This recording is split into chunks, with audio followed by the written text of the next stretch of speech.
All right, I'm about to get ready to call this meeting back to order. You can find your seats. Just waiting for the thumbs up from IT here. Beyond, okay, all right, I'm calling this meeting, this September regular CBC meeting, regular monthly meeting back to order. It's 1:25 p.m. And where we left off in our agenda was we had just approved resolution number 123-2024. So that brings us to resolution 124-2024. And this concerns the casinos. And that's kind of money is the theme running through the meeting here because, as you know, it's the end of the fiscal year. And start of another fiscal year is right around the corner. And so for the next fiscal year, we have to approve the budget for Comanche Nation Entertainment. And this is something that was kind of news to me when I got into office, because I thought we voted on the budgets in May, but then the casinos update and change their budgets. And so I think going forward into the future, we're gonna have to learn how to kind of make those budgets more congruent. And so that may be something that we address at a special tribal council meeting. But until then, there will be a difference between the tribal council budget and the operating budget.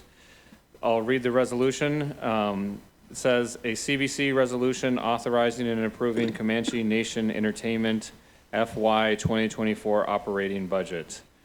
Whereas the Comanche Nation is a federally recognized Indian tribe with a constitution approved by the Secretary of Interior on January 9th, 1967, to safeguard tribal rights, powers, and privileges of the tribe and its members, and to improve the economic, moral, educational, and health status of its members. And whereas the Comanche Nation Constitution, Article 6, Section 7, establishes the Comanche Business Committee as the duly elected official body designated to conduct business for and on behalf of the Comanche Nation in a legal quorum.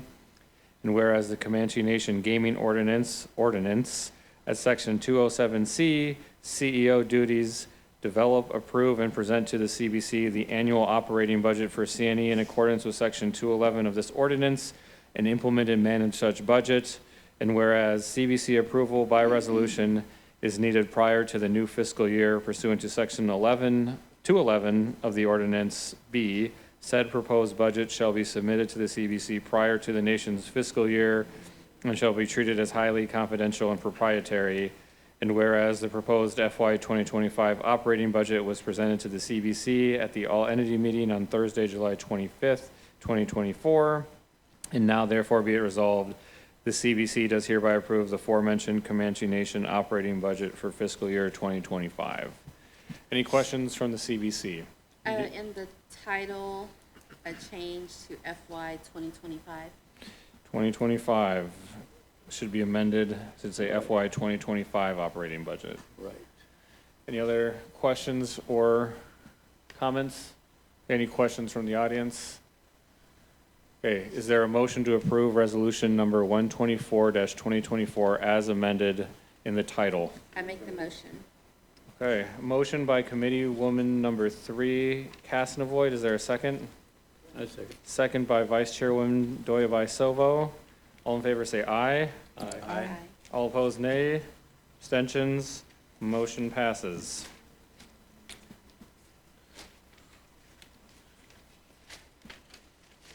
Our next resolution is one that the vice chair alluded to before, and this is for us, me and her, to travel to the sacred site in San Antonio for a consultation with the U.S. Army Corps of Engineers. It says, a resolution authorizing CBC travel to San Antonio for consultation regarding sacred site. Whereas the Comanche Nation is a federally recognized Indian tribe with a constitution approved and ratified by the Secretary of the Interior of the United States on January 9th, 1967, to safeguard tribal rights, powers, and privileges to improve the economic, moral, educational, and health status of its members. And whereas the Comanche Constitution, Article 6, Section 7F, provides that the Comanche Business Committee has the authority to implement, administer, and report on progress of programs adopted by the Tribal Council. And whereas the Blue Hole and San Antonio River in San Antonio, Texas, are sacred sites to several Native American tribes, and have been a historical stopping site for Comanches traveling to Mexico and for Comanches making pilgrimage to the Peyote Gardens of South Texas. And whereas a construction project proposed for Brackenridge Park in San Antonio has the potential to disrupt religious practices along the San Antonio River and interfere with the habitat of birds sacred to and necessary for the practice of the Peyote religion, and whereas the U.S. Army Corps of Engineers is undertaking consultation with the Comanche Tribal Historic Preservation Office, TIPO, regarding this project, and such consultation includes a site visit to Brackenridge Park, and whereas due to the importance of the site, the Comanche Business Committee wishes for leadership to attend this site visit along with representatives from Comanche TIPO, and now therefore be it resolved, the Comanche Business Committee hereby authorizes the chairman and vice chairwoman to travel to Brackenridge Park for the site visit with the U.S. Army Corps of Engineers. Be it further resolved that the chairman and vice chairwoman may use tribal vehicles and receive per diem consistent with tribal motor vehicle travel and other applicable policies. Any questions from the CBC or comments? I just have one comment. I don't know how you could include it, but in the activity that went on the river and around San Antonio, the Penatucas did that, not just to travel into Mexico. You know, they sort of resided in those kind of areas. Okay. So I think you need to give some kind of historic reference to that. Not just going to Mexico for peyote and things like that. And traveling, yes, there was travel to Mexico, and even by some other bands from the Penatuca. But I just want to incorporate that because that was their areas. Okay, yeah, Mr. Tashikwa. I've been to that location, and actually, there is like a historical sign that they have. It's from the state of Texas, and there is a sign there designated what it's about. So, yes, that's. I'm glad you're going down there. Also, we were talking earlier about the relations with Texas and other places, and one of the other places along that trail that were taken was Fredericksburg. For many years, they have the Germans there. You know, we traded silver for their silver, their silversmiths, everything in that area. Also, there's I visited down there. I think there was a powwow down there a couple of years, 10 years or 12 years ago. We were down there, and there's a right on that where the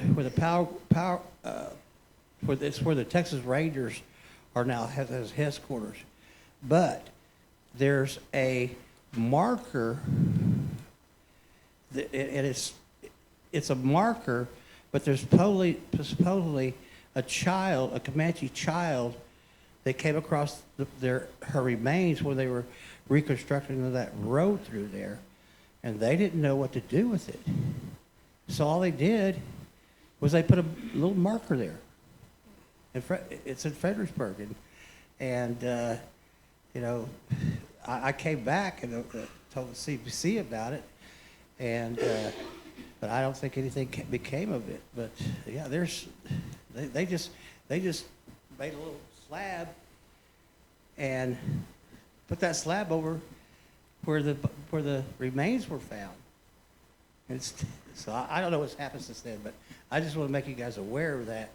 So if you ever get to Fredericksburg or has any communication with being invited down with the Fredericksburg, I would check into that because it's like I said, they just put a little slab over it. Yeah, let's ask our NAGPRO director to look into that one. And for whatever it's worth, I am planning on making a little detour. I mean, there's multiple ways you can get there. So I'm planning on taking a way to get there that will take me through Fredericksburg because I do want to put some eyes on the area because of its historical significance. Mr. Wadua. Fort Worth down to Granbury, Fort Worth down to Fredericksburg, including San Antonio, is known as the Penatuca Trail. All the Chamber of Commerce in small cities are organizing to invite the Comanches to come down to that area to do business, whether it be RVs, raising buffalo, whatever, even perhaps setting up banks. But the thing is, in 1841, in Fredericksburg, actually north of there, about 10 miles, San Salva, there was a peace treaty. The only private peace treaty ever done that still exists. It's been strained a little bit, but nonetheless, it still exists. God spoke prophetically I'm going to bless Texas because Texas kept it with the First Nations, and the blessings of Abraham, Isaac, and Jacob are going to go to all parts of the world. A great revival is going to happen. Texas is a prophet state. We need to go back to Texas, the 8th largest nation in the world in terms of $1.5 trillion gross domestic product. And so, but you need to leave early, more than 6 o'clock. When I think about it, Santa Ana's really far west, and you're going to San Antonio, oh God. You just need to travel as soon as you can. All right, Mrs. Burgess. I was just going to make a comment that in 2018, our Comanche Nation youth dancers were invited by a group down there that identify as Indigenous and Native Mission, I believe, but they're not federally recognized. They are state recognized, and they invited our Comanche youth dancers down there, and they took a whole group down to San Antonio, put them up, and they performed there for, I think, 2 days for the area there. That's awesome. For the pond. For the Lipan, okay. Yeah, we're meeting with some Lipan because it's, the shared sacred site. Any other questions or comments? All right, in light of the Secretary Treasurer's comments, I propose the third whereas be amended to read as follows. The Blue Hole and San Antonio River in San Antonio, Texas are sacred sites to several Native American tribes and have been a historical camping grounds for the Penatuka and other bands of Comanches, historical stopping site for Comanches traveling to Mexico, and historical stopping site for Comanches making pilgrimage to the Peyote Gardens of South Texas. Very good. I would like to make a motion to approve as amended. Okay, motion to approve Resolution 125-2024 as amended by Committeewoman number 3, Casnavoyd. Is there a second? I second. Second by Committeeman number 2, Carrara. All in favor say aye. All opposed, nay. Abstentions? Motion passes. We have another travel resolution, and this one is for an outreach event that will happen in New Mexico. I believe last year was the first outreach event in New Mexico, and I think it was well received, and so there is a plan to return with a slightly smaller delegation for cost purposes. And this resolution reads as follows. Resolution for CBC travel. Whereas the Comanche Nation is a federally recognized Indian tribe with a constitution approved by the Secretary of the Interior of the United States on January 9th, 1967, to safeguard tribal rights, powers, and privileges to improve the economic, moral, educational, and health status of its members. And whereas the Comanche Constitution, Article 6, Section 7F, provides that the Comanche Business Committee has the authority to implement, administer, and report on progress of programs adopted by the Tribal Council.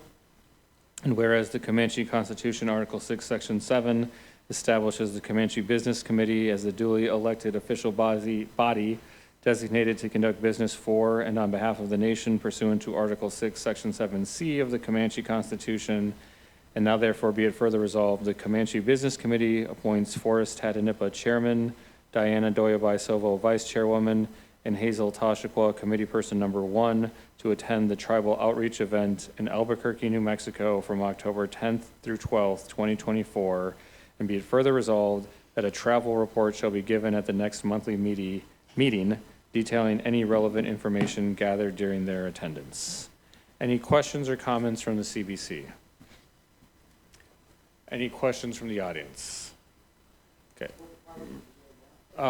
Question from the audience from Mr. Tashiqua is what departments are going to the outreach event?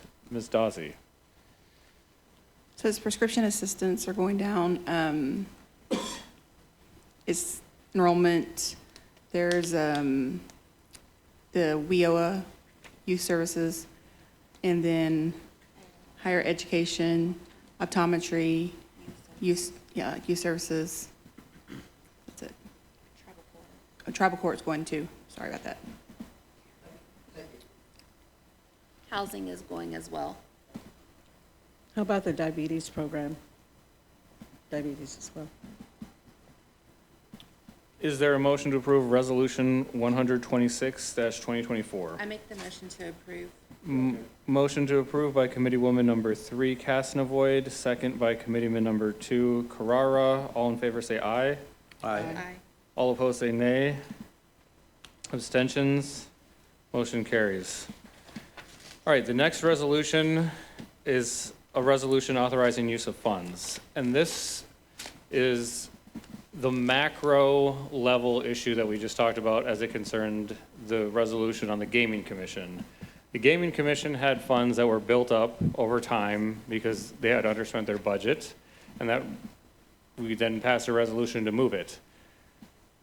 The tribe as a whole, so not just the Gaming Commission, but the tribe as a whole, also has had the same issue happen, where over time they don't spend their entire budget and there's carryover, and sometimes that carryover carries over some money for a specific program, but on the whole, the money kind of just builds up. And that is actually a question that I got a lot when I was campaigning. For example, like when I went to Dallas, they were saying things like, well, we haven't had a Dallas outreach office open in a couple years. What happened to that money? Did it disappear? Did it get used somewhere else? And the answer is it just kind of sits in the bank. So we have some money that's just sitting in the bank.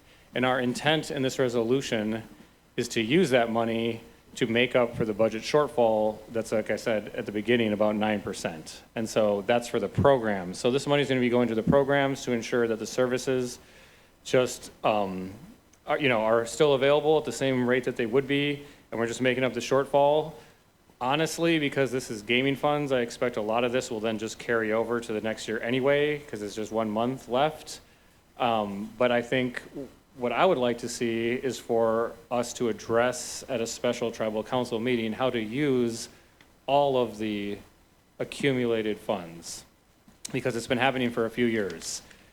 It's been happening for a shorter time frame with the Gaming Commission. With the Gaming Commission, we don't even know how long it was happening, but we know for sure how long it's been happening with tribal funds, because up until 2016, these excess funds became the chairman's charitable fund.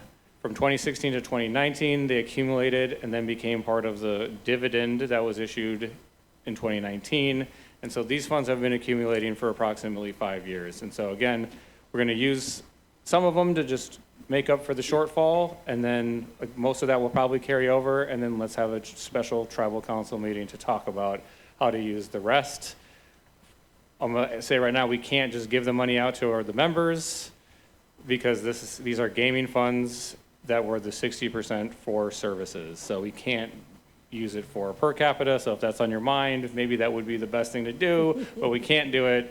That's not allowed. So we have to put it to services somehow, and let's talk about it. And in the meantime, this resolution is going to carry it forward. And it's also going to carry, there's some money from the dividend. When they gave that dividend out, there was people that had returned checks, passed away, whatever other reason, got disenrolled before it went out, whatever reason, there's some leftover money, a modest amount, so we're going to just put that money back into the general fund too. Similar issue with the other one, if someone wants me to not read the numbers, you can make a motion, otherwise I'll just proceed to read the resolution. All right, a resolution authorizing use of funds. And this is long, so bear with me. I might need to take a couple breaks. Whereas the Comanche Nation is a federally recognized Indian tribe with a constitution approved and ratified by the Secretary of the Interior of the United States on January 9th, 1967, to safeguard tribal rights, powers, and privileges to improve the economic, moral, educational, and health status of its members. And whereas the Comanche Constitution, Article 5, Section 6D, provides that the Comanche Tribal Council has the exclusive authority to authorize expenditure of funds deposited to the exclusive credit of the Comanche Nation. And whereas the Comanche Constitution, Article 6, Section 7D, provides that the Comanche Business Committee must develop an annual budget and present it to the Tribal Council for final consideration as to adoption or rejection. And whereas the Comanche Constitution, Article 6, Section 7F, provides that the Comanche Business Committee has the authority to implement, administer, and report on progress of programs adopted by the Tribal Council. And whereas each year the Comanche Tribal Council approves an annual budget consisting of funds earned by the tax commission and the tribe's gaming operations, and in some years, the tribe's tobacco businesses. And whereas tribal programs receive additional funding from grants, federal self-determination contracts, or earned income. And whereas, as a result, tribal programs do not always expend the entire amount of funds approved by the tribal council in the annual budget. And whereas, previously, gaming revenue, tax revenue, and earned income not expended by tribal programs became part of a charitable fund for the Comanche chairman. And whereas, the chairman's charitable fund was stopped in the fiscal year beginning October 1st, 2016. And whereas unspent budgeted funds and unspent earned income between October 1st, 2016 to September 30th, 2018 were distributed as a dividend. And whereas some dividend checks were returned, and as a result, the nation currently has $538,189 in a revenue share excess distribution account, 0793. And whereas since the dividend, unspent budgeted funds have been accumulating in the nation's tribal operations account. And whereas some of the unspent budgeted funds are gaming revenues subject to the nation's revenue allocation plan. And whereas under the revenue allocation plan, or RAP, 40% of net gaming revenue goes to the per capita and elders payments, 10% of net gaming revenue goes to tribal government, 25% of net gaming revenue goes to economic development, and 25% of net gaming revenue goes to community and education. And whereas, of the unspent budgeted funds that consist of gaming revenue, 16% comes from tribal government programs, and about 36% comes from economic development programs, and about 48% comes from community and education programs. Or in other words, measured in terms of net revenue, 9.8% comes from tribal government programs, compared to 10% called for by the RAP. 21.5% comes from economic development programs, compared to 25% called for by the RAP. And 28.7% comes from community and education programs, compared to 25% called for by the RAP. And whereas the revenue allocation plan permits the Comanche Business Committee to move not more than 10% of funding provided in each category to any other category if the funding in the category from which the money is being taken is not necessary for the stated purpose, and if the funding is required for the category into which the money is being transferred. And whereas, due to increased competition in the gaming industry and higher than anticipated costs in the construction of the cash casino, the net revenue generated in the current fiscal year is less than the $69.5 million anticipated at the 2023 annual meeting of the Tribal Council. And whereas, due to lower than anticipated revenue in the prior fiscal year due to the COVID-19 pandemic, the tribal programs had to make a repayment to the tribe's gaming operations in the amount of $2,145,305 in the current fiscal year. And whereas, in order to make up the deficit, rather than having the casino cut expenses and forego needed capital improvements, the Comanche Business Committee desires to use the revenue share excess distribution and prior year's unspent budgeted funds, including gaming funds, which the Comanche Business Committee finds it may make an adjustment consistent with the revenue allocation plan, such that economic development is adjusted from 9.8% back to 10%, economic development is adjusted from 21.5% back to 25%, and community and education is adjusted from 28.7% back to 25%. And now therefore be it resolved that the Comanche Business Committee hereby authorizes the transfer of all funds in the revenue share excess distribution account 793 to the tribal operations account for use pro rata across all tribal programs funded by gaming revenue. And be it further resolved that the Comanche Business Committee hereby authorizes the use pro rata across all tribal programs funded by gaming revenue of $7,518,495 from prior year's unspent budgeted funds. So that was a long resolution. Most of that is just to kind of paper up that what we're doing is consistent with the RAP, because different programs overspend or underspend at different rates, but since it's within that 10% under the RAP, we can make that adjustment. Any comments or questions from the CBC? Correct, as you said, the revenue allocation plan. Yep. Got it. Any other questions? Make a motion to approve. Okay, motion to approve by Secretary Treasurer Tipicani, second by Vice Chairwoman Doya Sovo.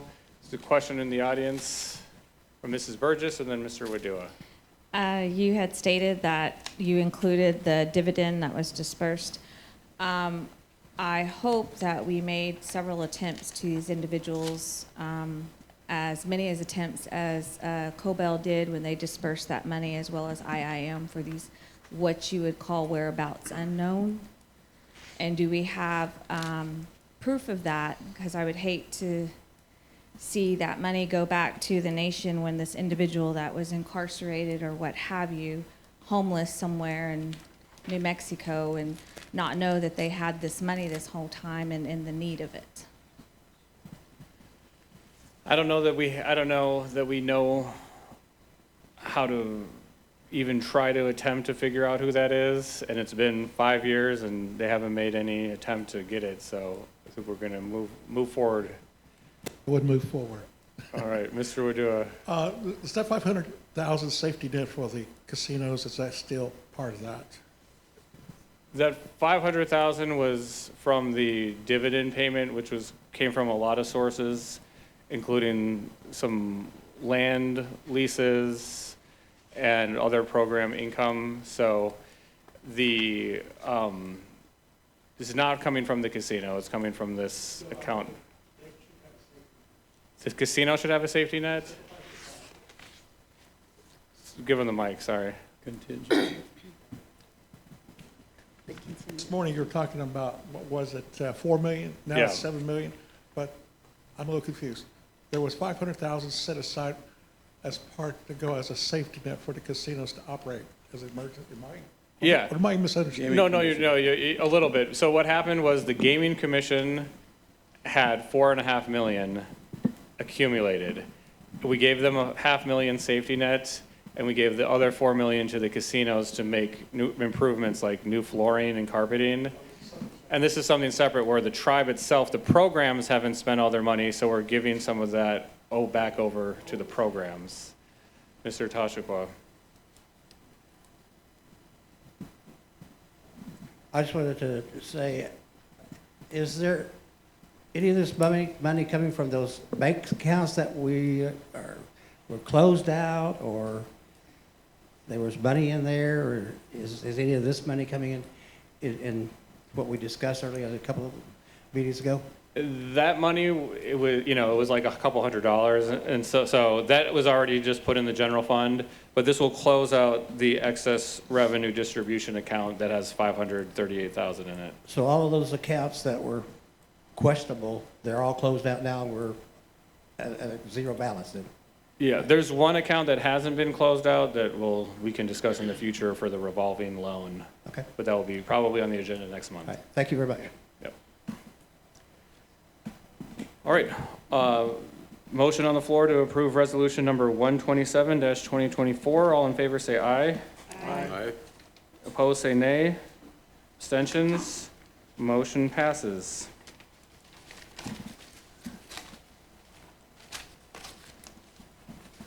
The next resolution is creating a new initiative called the National Treasure Designation. This is modeled on a designation that exists for some of our other sister tribes here in Oklahoma, where they designate someone as a national treasure. And so this is something that we wanted to do to try to uplift these people and their families and recognize them for all of the work that they've done in their lives. And we chose a couple weeks ago 2 people to be the inaugural national treasures. And those 2 people are Geneva Womovoya Navarro and Rance Hood.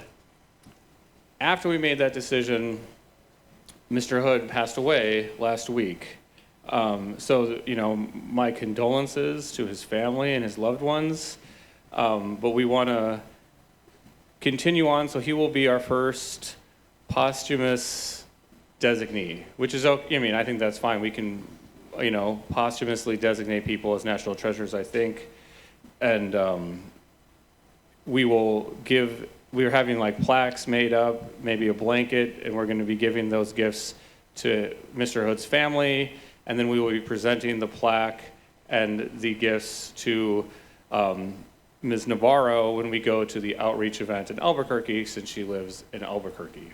And then we are going to be retaining copies of those plaques for ourselves to create a display at the museum recognizing these national treasures, all of the accomplishments that they've had. And so with Mr. Hood, you know, it's very sad and a huge loss to lose one of our national treasures, but kind of the whole purpose of doing this is to try to inspire people to be like Mr. Hood or the others, you know, like to show that you can become a world-renowned artist, you can become someone very special, and so we want to inspire our youth. Same thing with Ms. Navarro.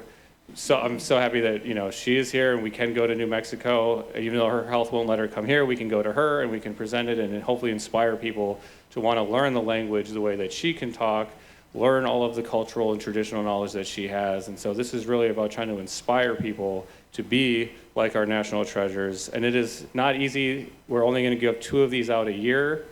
And so you have to be, you know, just like it says, you have to be a treasure to our community, and it has to be earned over a lifetime. So you'll hear the requirements, which you have to be over the age of 50, and you have to have a lifetime of achievement. So this isn't something you get for doing one thing that was good, even though we want everyone to strive to do at least one thing that's good, but this is really for people with a whole lifetime of achievement.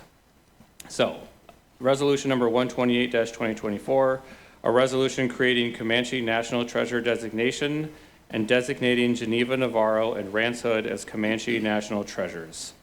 Whereas the Comanche Nation is a federally recognized Indian tribe with a constitution approved and ratified by the Secretary of the Interior of the United States on January 9th, 1967, to safeguard tribal rights, powers, and privileges, to improve the economic, moral, education, and health status of its members.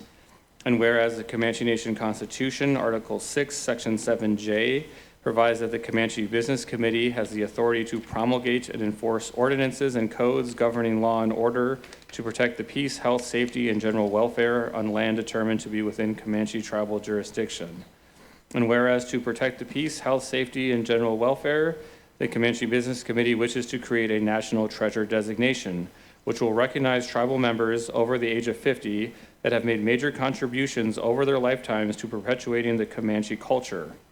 And whereas, in recognitions of decades of effort to promote and preserve the Comanche language, the Comanche Business Committee wishes to declare Geneva Navarro as one of the inaugural Comanche National Treasures.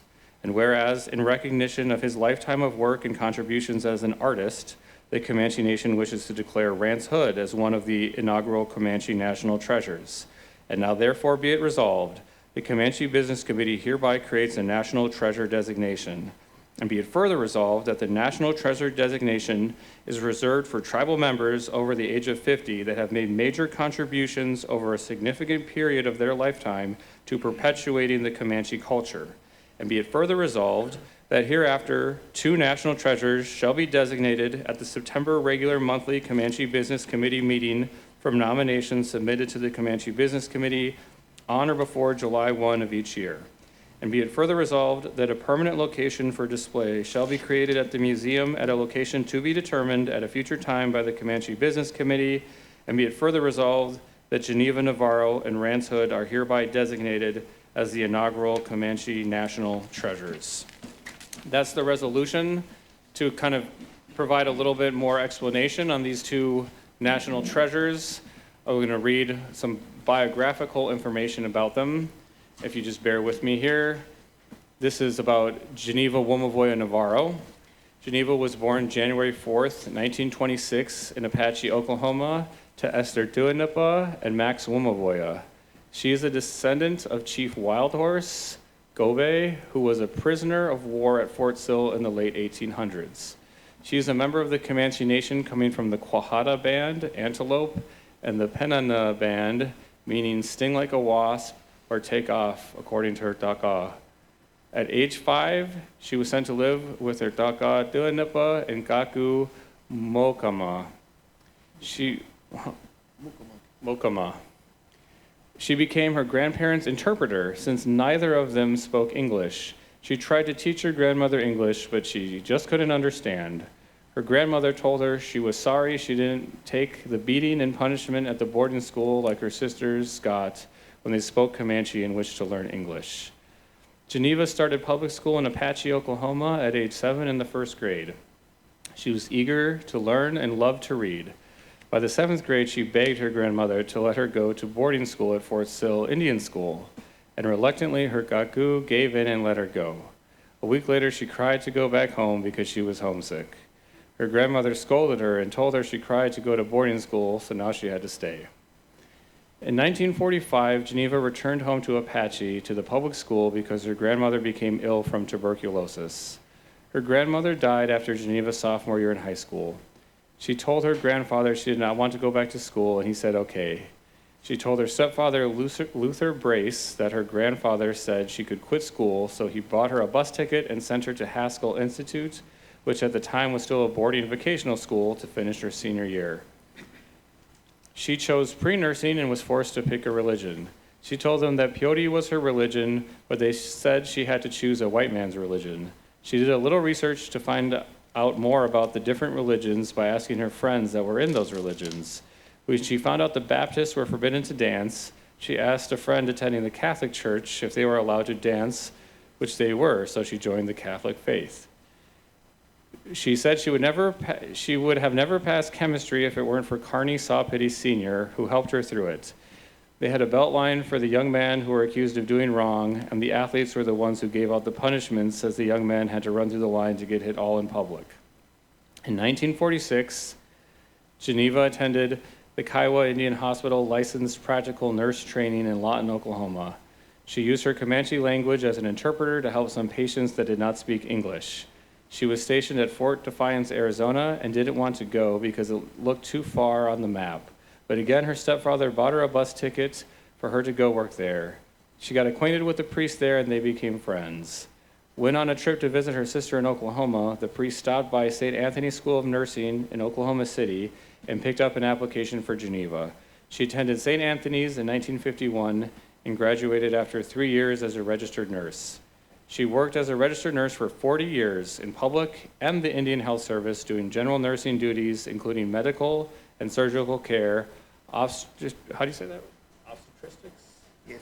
Obstetrics, including newborn and pediatric nursing and intensive care. She retired in 1986 as the assistant director of nursing at the Santa Fe Indian Hospital in New Mexico. In 1993, Geneva became a member of the Comanche Language and Cultural Preservation Committee, CLPC. In 1995, she realized that the Comanche language was dying and stepped into a teaching position where she had voluntarily taught the Comanche language to whomever was interested.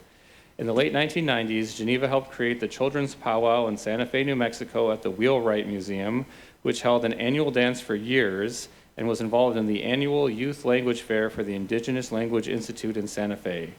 When she moved to Oklahoma, she helped start the annual Youth Language Fair in Norman, Oklahoma at the Sam Noble Museum.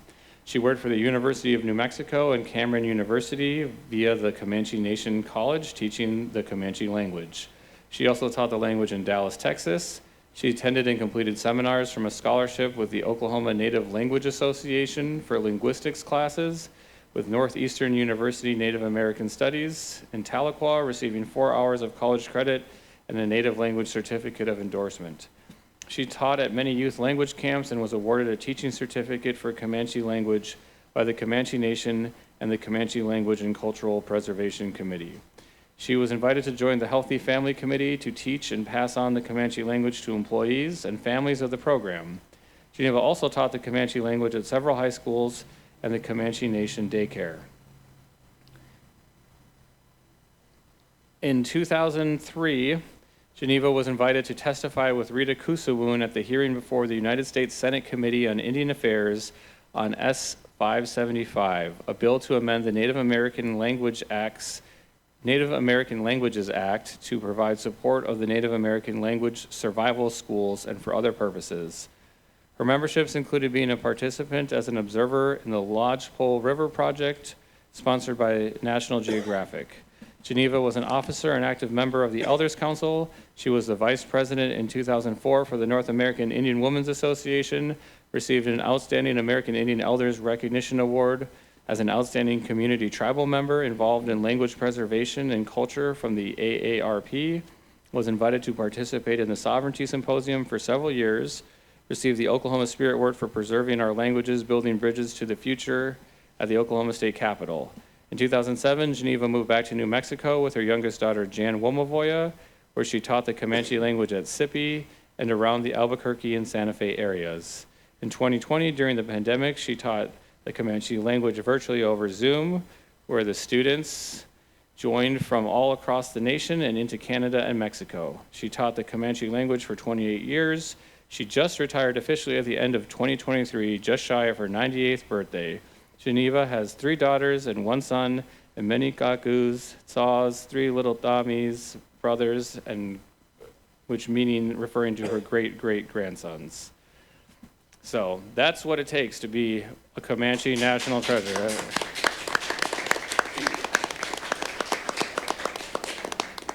I'll read some of Rance Hood's obituary to provide his biography.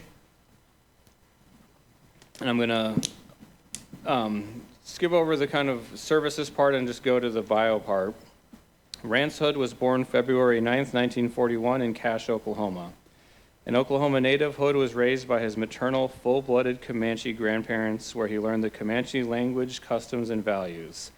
Hood attended Cache High School, worked as a mill worker, oil field worker, print shop designer, and rodeo circuit bull rider before becoming an iconic self-taught Comanche artist.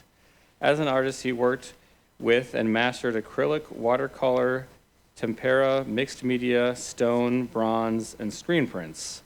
He combined color, expression, composition, and the freedom of flow, life, seasons, and spirit, creating prolific and authentic Native American paintings. Hood's paintings are presented in meaningful, mystical, and ancestral landscapes. Although Hood introduced some abstract motifs into his backgrounds, he remained true to the traditional style of art practiced by his Comanche ancestors. An exceptionally creative individual, Hood exhibited in hundreds of galleries, outdoor group exhibits, and solo exhibitions throughout the United States, Germany, and elsewhere in Europe.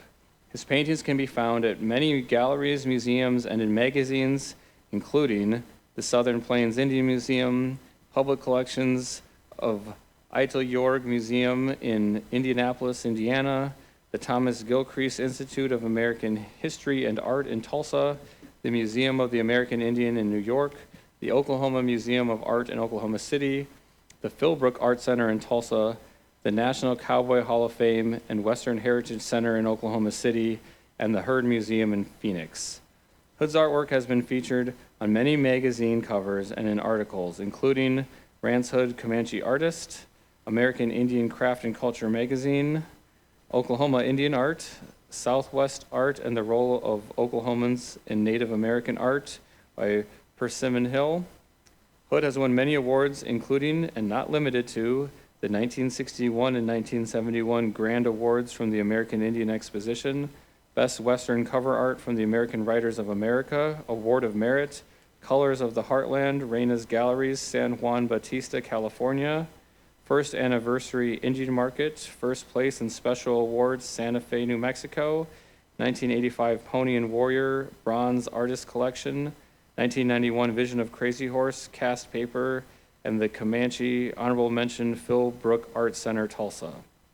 He has also won awards for Best Poster Art at the American Artists Lithograph Competition and won the annual award for sculpture at the American Indian Film Festival, just to name a few. Hood explored many artistic worlds, teaching himself how to play the acoustic guitar, electric guitar, and the harmonica. He spoke fluent Comanche, Numina, loved horses, and had a remarkable mind for transforming dreams to reality. He has been commissioned to create the exterior design of the Cheyenne 3 Jet, commemorative medallion for the Comanche Nation, the current Comanche Nation emblem, in addition to the original life-size war pony painted ponies which reside at the Comanche Nation, as well as War Pony, the #1 selling collectible figurine and collectible pony, War Magic. Hood's painting acoustic song was selected by Carlos Santana for Santana's 2012 album cover Shapeshifter, and as a self-taught sculptor, he designed the Native American Indian Film Festival Award, still today produced and presented to the Best Actor and Actress. Hood said, "Why do I paint what I paint? I paint for the old people and to try to keep the old ways alive. I just want to be known as a good artist who remembers the old ways as they were long ago. I wish I lived in that period of time. I am Comanche." Through Hood's exceptional ancestral connection, credible intuition, and genius expression, he will be forever considered one of the most successful Plains Indian artists throughout the world. Hood was an absolute believer in God, the Great Spirit, Jesus Christ, and a proud member of the Native American Church. Rance possessed an endless, colorful imagination and was known for his exceptional humor, epic storytelling, legacy, good looks, and remarkable charisma. He had many lady friends. However, Hood had two primary loves in life whom gave him the gift of children and made him patriarch: the late Phyllis Whitehorse Hood and the late Renee Gaigoma Long. Hood is survived by his 4 daughters, Dina Hood, Guchigun, and chosen brother Ray Mejia of Tulsa, Andrea Hood Nesser, Quata Sisha, and husband Robert of Scottsdale. Charmaine Hood and Marissa Ann Hood, both of Anadarko. 8 grandchildren: Colin Soodle of Stillwater, Carly Cotter Hood of Elgin, Camille Galloway Hood of Austin, Rainey Bison, Asia Lai, William Sullivan, Sunshine Sullivan, and Isaiah Rowling. 1 great-granddaughter, Rosanna Pearl, brothers Kenneth Hood and wife Susan McAllister, Lee Picotti Jr. and wife Sherry of Kansas, sisters Mary Pollard of Lawton, Arletta Lukens and husband Richard of Tucson, Betty Hood of Lawton, Danita Hari and husband Billy of Indiahoma, and numerous other relatives, nephews, nieces, cousins, and friends. Hood is preceded in death by his grandparents, Oscar Teneker and Agnes Tacoma Sakoma, father Tommy Hood, parents Juan and Lee Picotti, son Sonny Rance Hood, and brothers Clifford Hood and Larry Hood. So again, just such an accomplished person, and condolences to Rance's family, and may rest in peace. Mr. Chairman, Yep. I salute the selection, this inaugural selection. I would also like to, I don't know who to address this to, the committee that formed this, give consideration to the political statesmen like Isla Hayden one of these years, an entrepreneur, a statesman, a developer of women leadership. She was just outstated in the political world, but I don't know who to present that to. You can, if for future years, if there is any person that anyone thinks is worthy of nomination, send a message to the CBC before July 1st, and you can nominate whomever you'd like. All right, is there a motion to approve Resolution 128-2024? I make the motion. Motion by Committee Woman number 3, Casnavoid, second by Committeeman number 2, Carrara. All in favor, say aye. Aye. Opposed, nay. Abstentions, motion passes.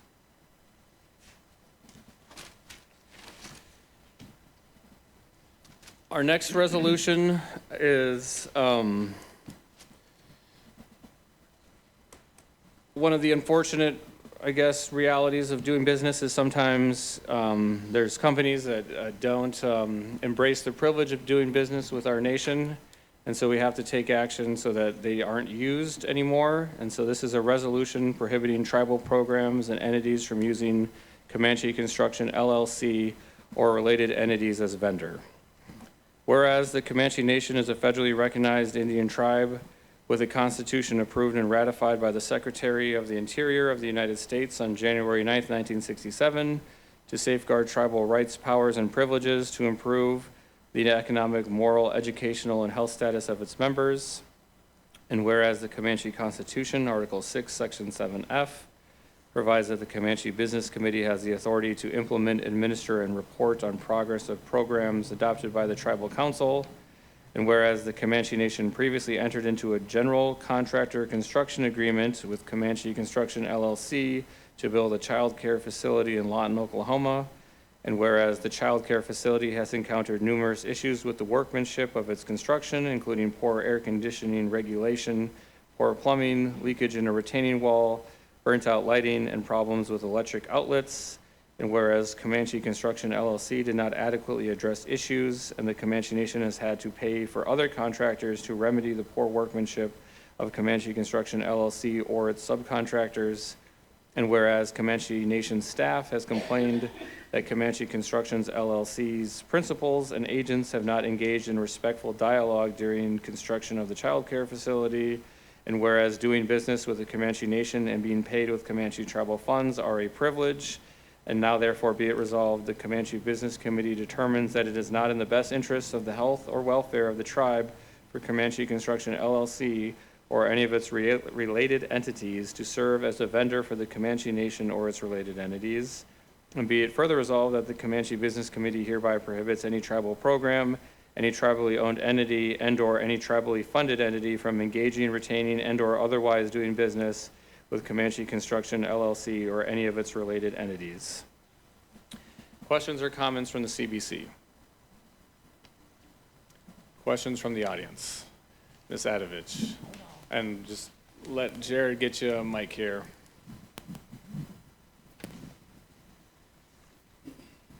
I just had a question. Has this ever been done before? Have we ever had to do that for other vendors? There has been, my understanding, and people can probably correct me, but my understanding is that this has happened with other vendors, but sometimes it happens kind of in a more silent way where the tribal administrator just puts them on a blacklist somehow or some way. And so part of what I'm hoping to do with our government is just to make things a little bit more transparent and a little more fair, because we don't want people to get put on a blacklist for an arbitrary reason, but we definitely want them to get put on a so-called blacklist for legitimate reasons, and so that's kind of the purpose of the resolution. Were there, I think, correct me if I'm wrong, weren't they involved in the Cash Casino one as well? Yes. Okay, and then the most recent project was the Child Development Center. That's what I call them. Yes. Okay. Were there any other instances? They've done other construction projects for the nation. I don't know if there were complaints on those ones or not, but they built the War Pony and the Anadarko Outreach Office. Okay. Just questions, curious. Thank you, sir. Any other questions or comments? Mr. Tashikwa?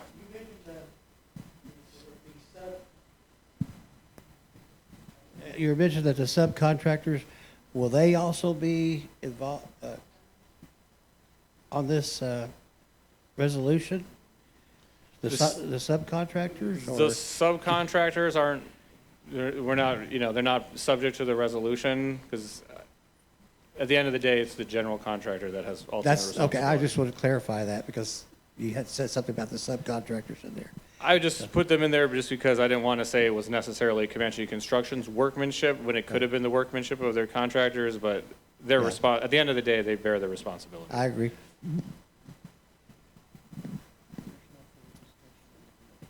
All right. Motion to approve resolution number 129-2024 by Vice Chairwoman Doyabai Sovo. Is there a second? Second. Second by Committeewoman number 1 Tashikwa. All in favor say aye. Aye. Opposed say nay. Abstentions? Motion passes. Resolution 130-2024. Resolution authorizing the Comanche Nation Chairman to execute the memorandum of agreement for IHS Project OK 24-F93, Public Law 86-121. Who is the author of this resolution, and are they here to read it? No. Okay. All right. I'll read it unless there's a volunteer to help me rest my voice. All right. Whereas the Comanche Nation is a federally recognized Indian tribe with a constitution approved by the Secretary of the Interior of the United States on January 9th, 1967, to safeguard tribal rights, powers, and privileges to improve the economic, moral, educational, and health status of its members. And whereas the Comanche Constitution, Article 6, Section 7F, provides that the Comanche Business Committee has the authority to implement, administer, and report on progress of programs adopted by the Tribal Council. And whereas the Comanche Business Committee has the constitutional authority via Article 6, Section 7C to execute leases, contracts, or permits with regard to property which is owned exclusively or jointly by the Comanche Nation, but this does not include any jurisdiction over individually owned land or personal property. And whereas the Comanche Nation Business Committee have reviewed the attached memorandum of agreement, OK 24-F93, which allows the obtaining of satisfactory domestic water supply and adequate wastewater disposal facilities for 16 new, like new, or renovated to like new American Indian-owned homes in Caddo, Comanche, Cotton, Grady, Harmon, Jackson, Jefferson, Kiowa, Stevens, and Tillman counties in Oklahoma. And whereas the Comanche Business Committee has determined that it is in the best interest of the Comanche Nation to authorize the chairman to execute the attached memorandum of agreement, IHS Project OK 24-F93, and now therefore be it resolved that the Comanche Business Committee hereby authorizes the Comanche Nation Chairman, Forrest Tadanipa, to sign the attached memorandum of agreement, IHS Project OK 24-F93, on behalf of the Comanche Nation. So to break it down in a little less technical terms, IHS takes on the task of building certain water infrastructure for homes in Oklahoma, and they would like our cooperation. So if we enter into this memorandum of agreement, doesn't financially obligate the tribe to do anything. IHS pays for all this infrastructure, but we just have to cooperate and have someone available to help coordinate with them. Any questions from the CBC or the audience? Senator Constable. Is that our board representatives, or do you know who usually takes this on? More than likely it'd be OEH. OEH? Sounds like more like OEH. Yeah. They're the ones that do it for IHS. Do we know who our point person on the tribe side is going to be to help with this? Because it'll just be the tribal administrator. The Office of Environmental Health. All right, is there a motion to approve Resolution 130-2024? I make that motion. Second. All right, motion by Committeewoman number 1, Tashikwa, second by Secretary Treasurer Tippecani. All in favor say aye. Aye. All opposed say nay. Motion passes. All right, resolution number 131-2024. This is another financial related resolution. And this one is about the BIA. The BIA's fiscal year is the same as our fiscal year. So their fiscal year ends at the end of this month, just like our fiscal year ends at the end of the month. I don't think that's a coincidence. I think we modeled our year after theirs. And when they have the end of their fiscal year, we've been talking about how our tribe, our gaming commission, sometimes we don't spend all our money. Well, sometimes the BIA doesn't spend all of their money either, and so we can ask for money for special projects. So this is a resolution that's just authorizing me to ask for some special money for some special projects. I don't know if we'll get all of this money. I don't know if we'll get any of this money. This is just kind of a wish list of some things that I think would be very beneficial, that the CBC has agreed would be very beneficial for our tribe, and so we're going to make the ask, and we're going to see what happens. A resolution requesting supplemental funds from the Bureau of Indian Affairs. Whereas the Comanche Nation is a federally recognized Indian tribe with a constitution approved and ratified by the Secretary of the Interior of the United States on January 9th, 1967, to safeguard tribal rights, powers, and privileges, to improve the economic, moral, educational, and health status of its members. And whereas the Bureau of Indian Affairs, BIA, fiscal year ends September 30, 2024, and the BIA may provide supplemental funding for federally recognized Indian tribes at the end of the fiscal year. And whereas such supplemental funding is available upon request for special projects. And whereas the Comanche Business Committee desires to authorize the chairman to make a supplemental funding request for several projects. And whereas the Comanche Business Committee desires to implement the following special projects using supplemental funds: expanding the tribe's vehicle fleet to include more pickup trucks, expanding the tribe's food production through greenhouse agriculture, improving livestock pastures with additional fencing. Whereas expansion of the tribe's vehicle fleet is needed because several tribal employees currently use personal vehicles to haul equipment, and additional pickup trucks will enable these employees to haul equipment without increasing their personal maintenance costs.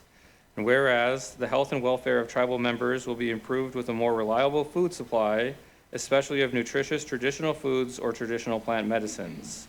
And whereas traditional foods such as yapa root and traditional plant medicines such as peyote require different climates than that which exists in southwest Oklahoma, and the availability of traditional foods and plant medicines can be enhanced using greenhouses. And whereas the health and welfare of tribal members will be improved with a more reliable food supply, especially through reliable raising of livestock. Now therefore be it resolved that the Comanche Business Committee hereby approves the chairman to request supplemental funding from the Bureau of Indian Affairs for special projects as follows. $150,000 to purchase used pickup trucks to add to the tribe's vehicle fleets, $200,000 to build and equip greenhouses for cultivation of traditional plants, and $50,000 for fence posts and barbed wire. Be it finally resolved that the Comanche Business Committee, acting for and on behalf of the Comanche Nation, does hereby authorize this resolution for such intent. Questions or comments from the Business Committee members? Questions or comments from the audience? Mr. Tashikwa and then Ms. Minthorn. So the funds that are left over for the BIA, will we be competing against the 500 plus? I'm sure not all of them are going to be looking into these funds, but is this a national level, or are we talking regions, or do you know? I'm not 100% sure, but I believe we will basically be competing with the Southern Plains region. Having said that, they look to DC for kind of what the DC policy objectives are. So, you know, sometimes they have different things. I've heard they're really into renewable energy or climate change, like these sorts of things. And so, you know, I don't know if some of these requests, how they'll be met. I think, you know, things like food sovereignty may be more popular than things like vehicle fleet, but that's just a guess. We're asking for, you know, what we think we need and just hoping, you know, that at least one of them will get approved. Well, I'm glad that CBC is doing this. Thank you. Thank you. Ms. Minthorn.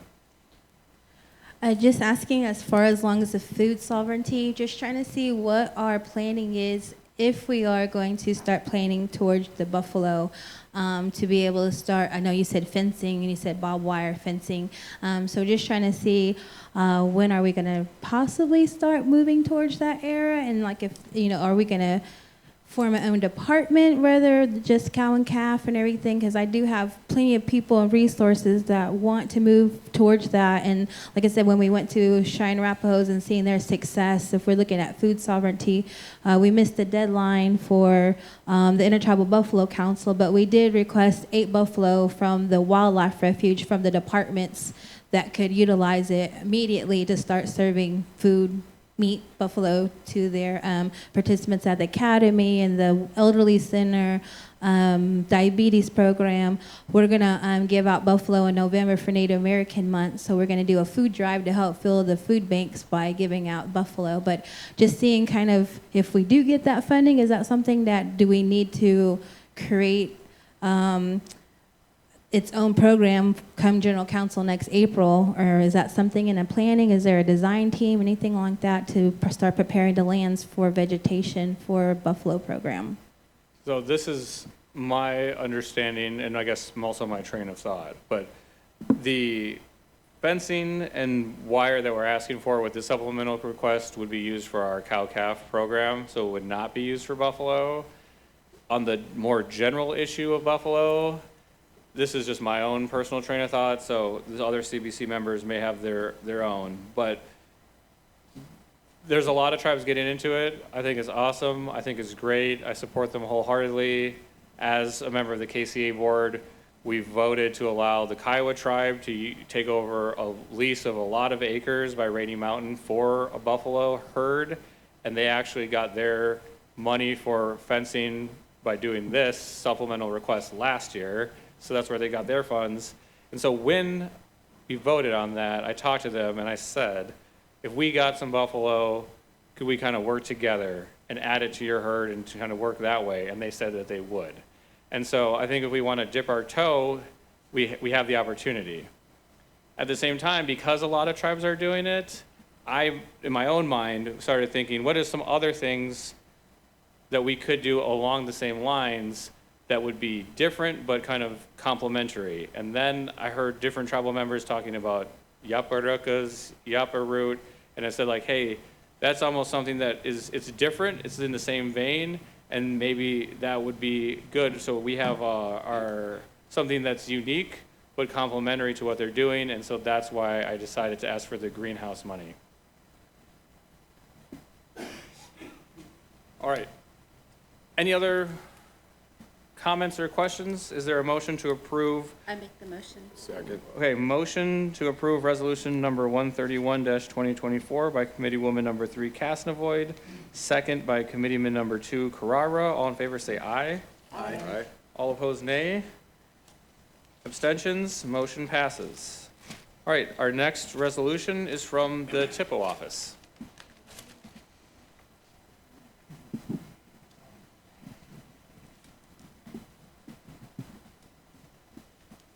Good morning, everyone, or good afternoon now. This is a resolution that we wrote. We, from the Historic Preservation Office, we have a memorandum agreement with the Forest Service, and so we have guys that go out and do archaeological assessments with the Forest Service. Anytime they need to sell timber, they have to do an archaeological assessment, and so this is the resolution we're asking for the money. We've been utilizing our gaming funds to be seed money for the paraprofessionals, and so when we do get an administrative fee for allowing them for borrowing our money. And so this resolution is just to ensure that our department is going to be able to utilize this money back. And so I'll just read this for you. As far as Tribal Historic Preservation Office, our budget is $19.52. USDA Forest Service Heritage Resource Technicians Paraprofessionals. The Comanche Nation is a federally recognized Indian tribe possessing inherent powers of self-governance, and the Comanche Nation Business Committee is duly elected official body designed to conduct business for and behalf of the Comanche Nation. The Comanche Nation has renewed the United States Forest Service Master Agreement and Supplemental Projects Agreements to allow for Certified Heritage Resource Technicians, HRTs, paraprofessionals, under the Comanche Nation Historic Preservation Office to work with the United States Forest Service within the Region 8 area by conducting archaeological assessment surveys along with archaeologists in these areas that are culturally sensitive to Native American tribes. The USDA Forest Service and the Comanche Tribal Historic Preservations has a projected financial plan agreed upon in order to send these heritage resource technicians, paraprofessionals, for archaeological assessment surveys with the agreement of reimbursement for the funding and administration fee for USDA Forest Service. The TIPO requests for the 1952 budget earnings to be considered as carryover funding for the 2025 budget. The funding will be utilized for supplies, outreach, and cultural activities due to the projected loss of gaming funding. The tribal chairman and his designee is the official representative of the Comanche Nation and authorized to negotiate and approve contracts and any amendments to such. And so that's what we're just asking, is that we earned the money, but we didn't spend any of it this past year because you have to make it to be able to get it. And so for each tour, so we have certified Comanche tribal members and other tribes that got their certification through the Forest Service. Every 2 weeks they're leaving. They're going to spend 2 weeks in the forest. Right now we've only been in Texas forests. So every 2 weeks they're leaving away from their families. They're there in the forest, they come back, stay home for 2 weeks, and then they go back. And so for each tour it takes about $25,000.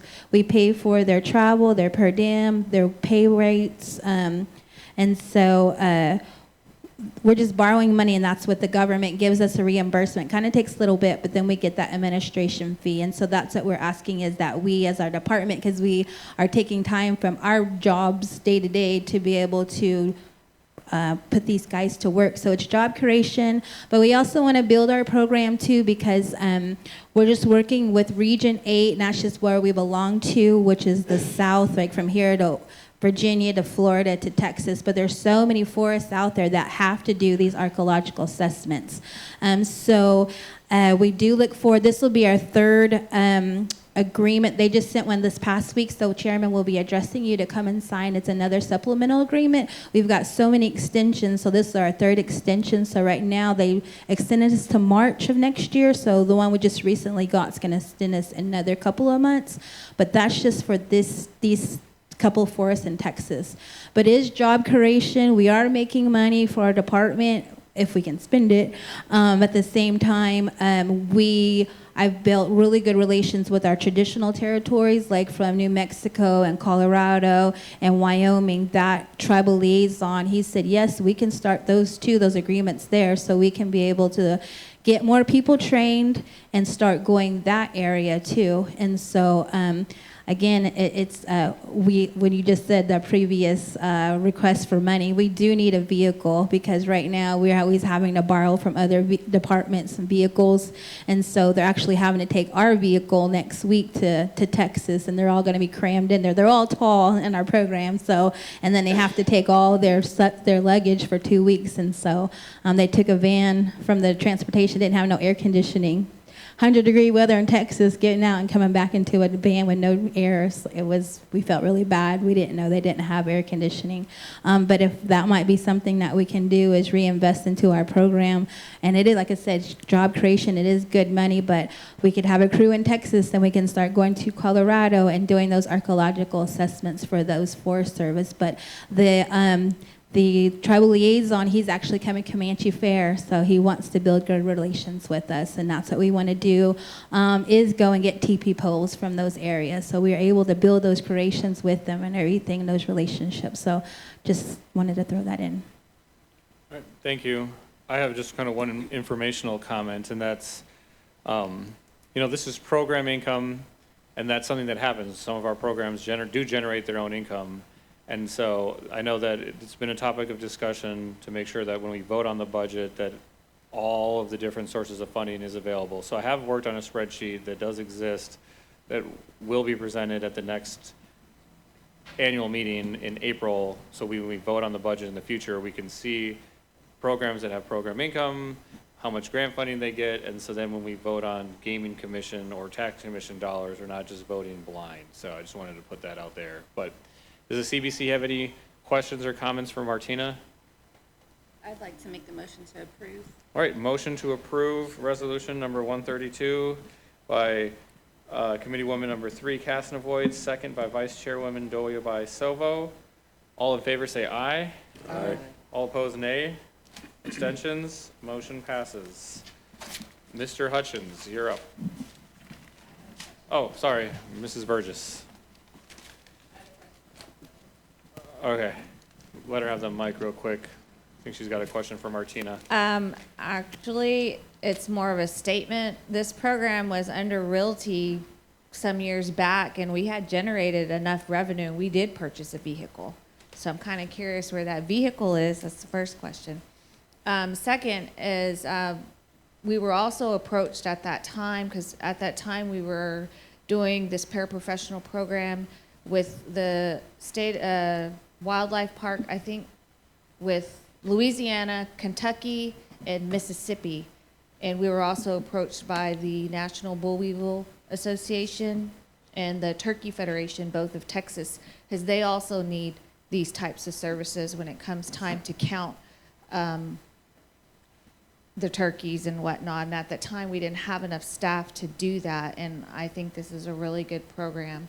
But mainly, I'm kind of curious where that vehicle went, because this program was under realty some years back, and we did have enough money to purchase. When I had left, they were purchasing a vehicle at that time. What kind of vehicle was it? I believe it was a van, because that's what we were needing. We were needing a van because we had so many individuals that were coming in for training, and the training is free. They give this training for free, and they're going to come into your establishment and they're going to train these individuals on a general labor, just coming in as a general laborer, and then they will also train these individuals that want to be supervisors to train them and give them more money. So this is a need, a big need, and I hope we put money into this, because it is money we're getting back. We're getting a substantial amount back. What it is we're just fronting the cost. And once the contract is completed, whether it's 3 months, 6 months, 9 months to a year, when it's upon completion, we get what we put into it, plus an administration fee, which is our, I just lost my train of thought, but we get a big amount. It's the, what is it? We're always talking about it. The support Contract costs? support, No, indirect. cost. Indirect. It's what our indirect cost is what we're charging Okay. them. So it's a pretty good amount of money. Realty, I left in 2015. But yeah, I just wanted to, would carry on what Tanisha said. Yes, definitely there is a lot of avenue for work. So these are just those two forests that we do work, but there's other entities, and we do have some of our crew on different projects that represent the Comanche Nation. We have one in Wyoming right now, and we have 4 in Pueblo, Colorado. So they represent Comanche Nation, but they are certified through our program and the Forest Service. And we as Comanche Nation verify who we represent as certified. And so definitely I would like to do another training soon because there's so much work out there. And so with the Forest Service, they make a good amount, but these other different branches that we have, like our guys in Wyoming and Colorado, they're making $50 an hour. They're getting all their travel and per diem taken care of and everything. So we have a really good connection that works with different energy sources, and so that's what they're renewing different power lines. And so those companies are really trying to do their diligent duty of working with tribes. And so definitely we've been rotating our guys out so they can all get a good taste of that money, because they've been waiting for us to get these supplemental agreements done with the government. And so that's what we will look forward to building. That's what takes so long, is the government's process to get that funding appropriated. And so it took like 6 months before we got our guys. We don't want to get a training and thinking they're going to start tomorrow. You know, we want to get a training like hopefully right before that agreement gets signed, then be able to.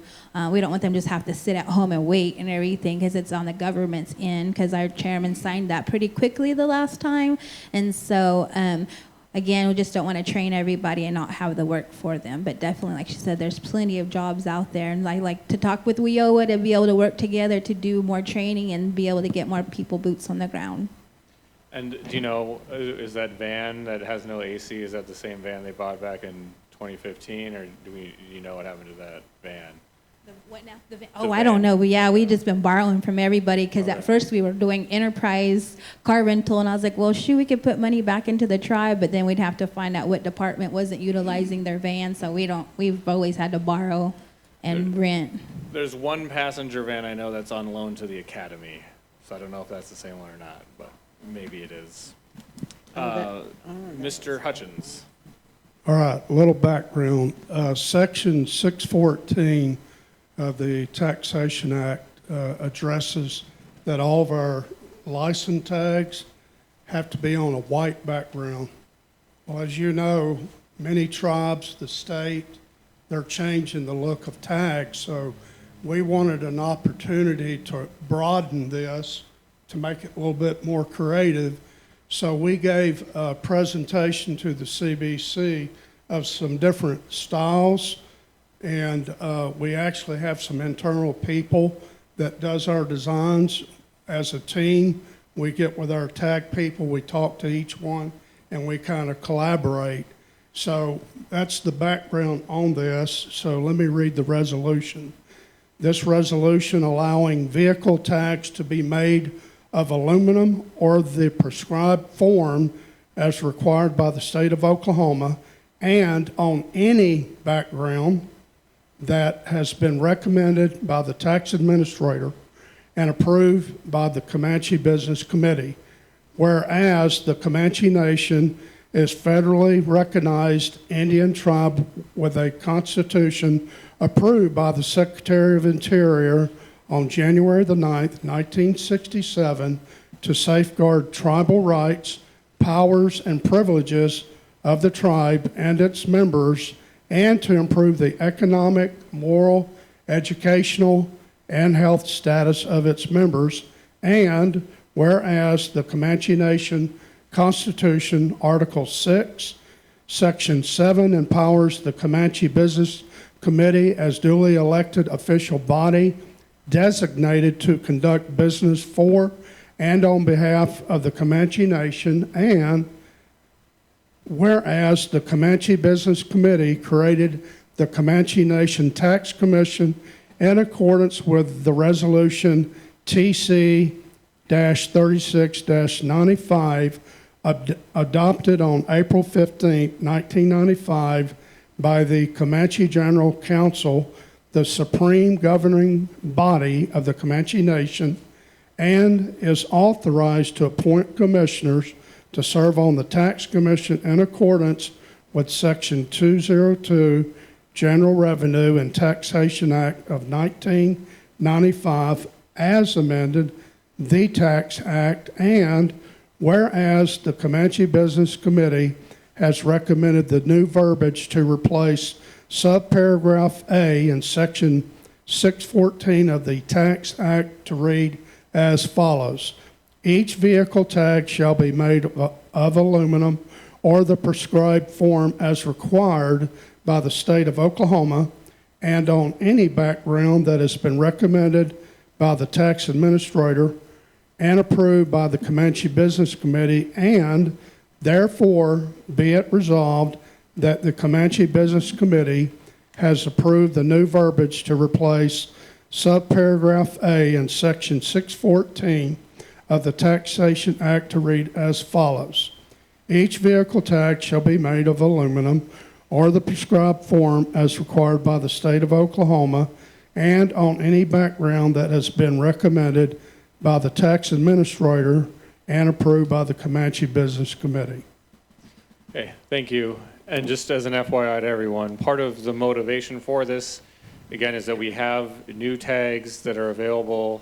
They're very artistic in their look, a very fresh look. So if you got a couple extra dollars in your pocket and you want to get a new tag to make your vehicle look that much cooler, you might as well spend it to help support the Comanche Nation Tax Commission and get yourself a new tag. You want to see the samples?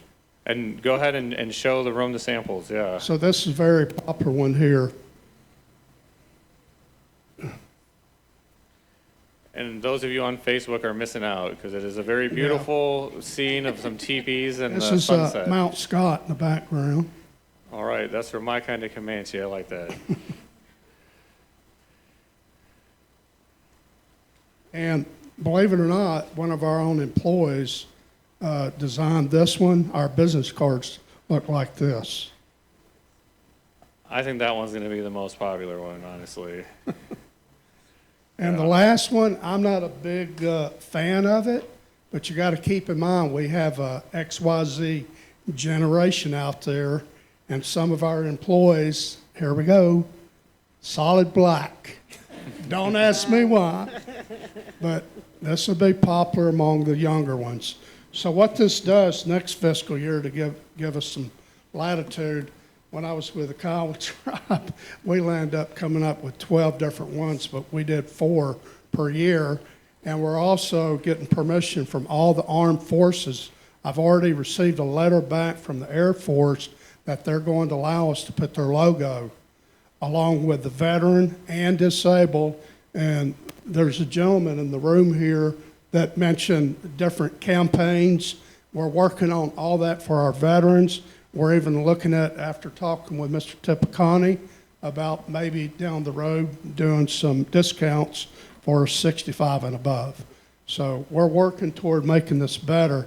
I know when I was with the Kiowa tribe, we landed up the following year bringing in about 100,000 more in revenue. Because there's an old saying out there, WTP in economics, people are willing to pay for a beautiful tag. And Lisa knows up there, we went crazy with it. The chairman had his own, the vice chair. We had personal tags designed, and they pay more. So there's a willingness to pay more for it, and I believe it will increase our revenue.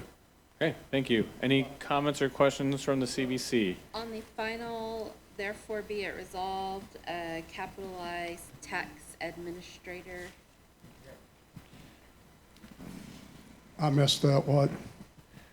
Is a suggested amendment to capitalize tax administrator. Because this is going Oh, in our okay, I tax see where you're act. saying it. Yeah. Okay. All right. So you're mentioning that the Comanche emblem will be on our EX cars? I'm sorry. These are for people to buy, for the public to buy. Oh, And okay. so I Yeah, think for tribal members, as Tribal they come through the members. drive-through. I thought you said something about this emblem would be in our business No, sir. tags. Sorry. He was talking about, that was the tax commission's employees, that's their business Oh, cards. Yeah. okay. I misunderstood. Thank you. You're welcome. And I'd like to make a motion to approve. All right, motion As to amended. approve resolution number 133-2024 as amended by Committeewoman number 3 Casnovoid, seconded by Vice Chairwoman Doyabai Sobo. All in favor say aye. Aye. Opposed say nay. Abstentions, motion passes. All right, our next resolution is to amend our election ordinance. We, a couple years ago, amended our constitution to have an election board, and under that constitution, you have to get elected to be on the board. And that has caused an issue because under our election ordinance, the quorum, I believe, is 10 currently, and we had 10, and then there was a recent resignation, so now there are not enough election board members, and we can't get more until there is an election. So in lieu of getting more, we are going to adjust the quorum requirement. And Mr. Carrara had a very good idea on how to do that to avoid the situation in the future, was just to make the new quorum, instead of a set number of 5, 6, 7, 8, 9, 10, instead of doing that, to just have it be 2/3 of however many seats are filled. So it will automatically self-adjust based on the number of seats that are filled. So that's what this resolution does. That's why we're proposing it. I'll go ahead and read it. A resolution amending election ordinance. I'll skip the first two whereases, because I think there might be some Oklahoma Sooner fans in the room. Whereas the Comanche Business Committee previously adopted an election ordinance on February 3rd, 2024 by resolution number 22-2024. And whereas the election ordinance includes the following quorum requirement in section 202B1. For the election board to take any official action at a meeting, that meeting must have a valid quorum. For any meeting occurring before the 2024 general election, quorum is met if there are 4 election board members present. For any meeting occurring after the 2024 election, quorum is met if there are 10 election board members present. Whereas only 10 persons currently serve on the election board, and the election board has failed to meet quorum at recent meetings. And I guess that needs to be amended to say 9 persons because of a recent resignation. Yeah. And whereas to promote the general welfare and improve the economic status of tribal members, the Comanche Business Committee desires to amend the election ordinance to decrease the quorum requirement to 2/3 of seated election board members. And whereas this amendment is exigent, the election board must elect new officers, develop a budget for the fiscal year beginning October 1, staff the election office, and conduct other business.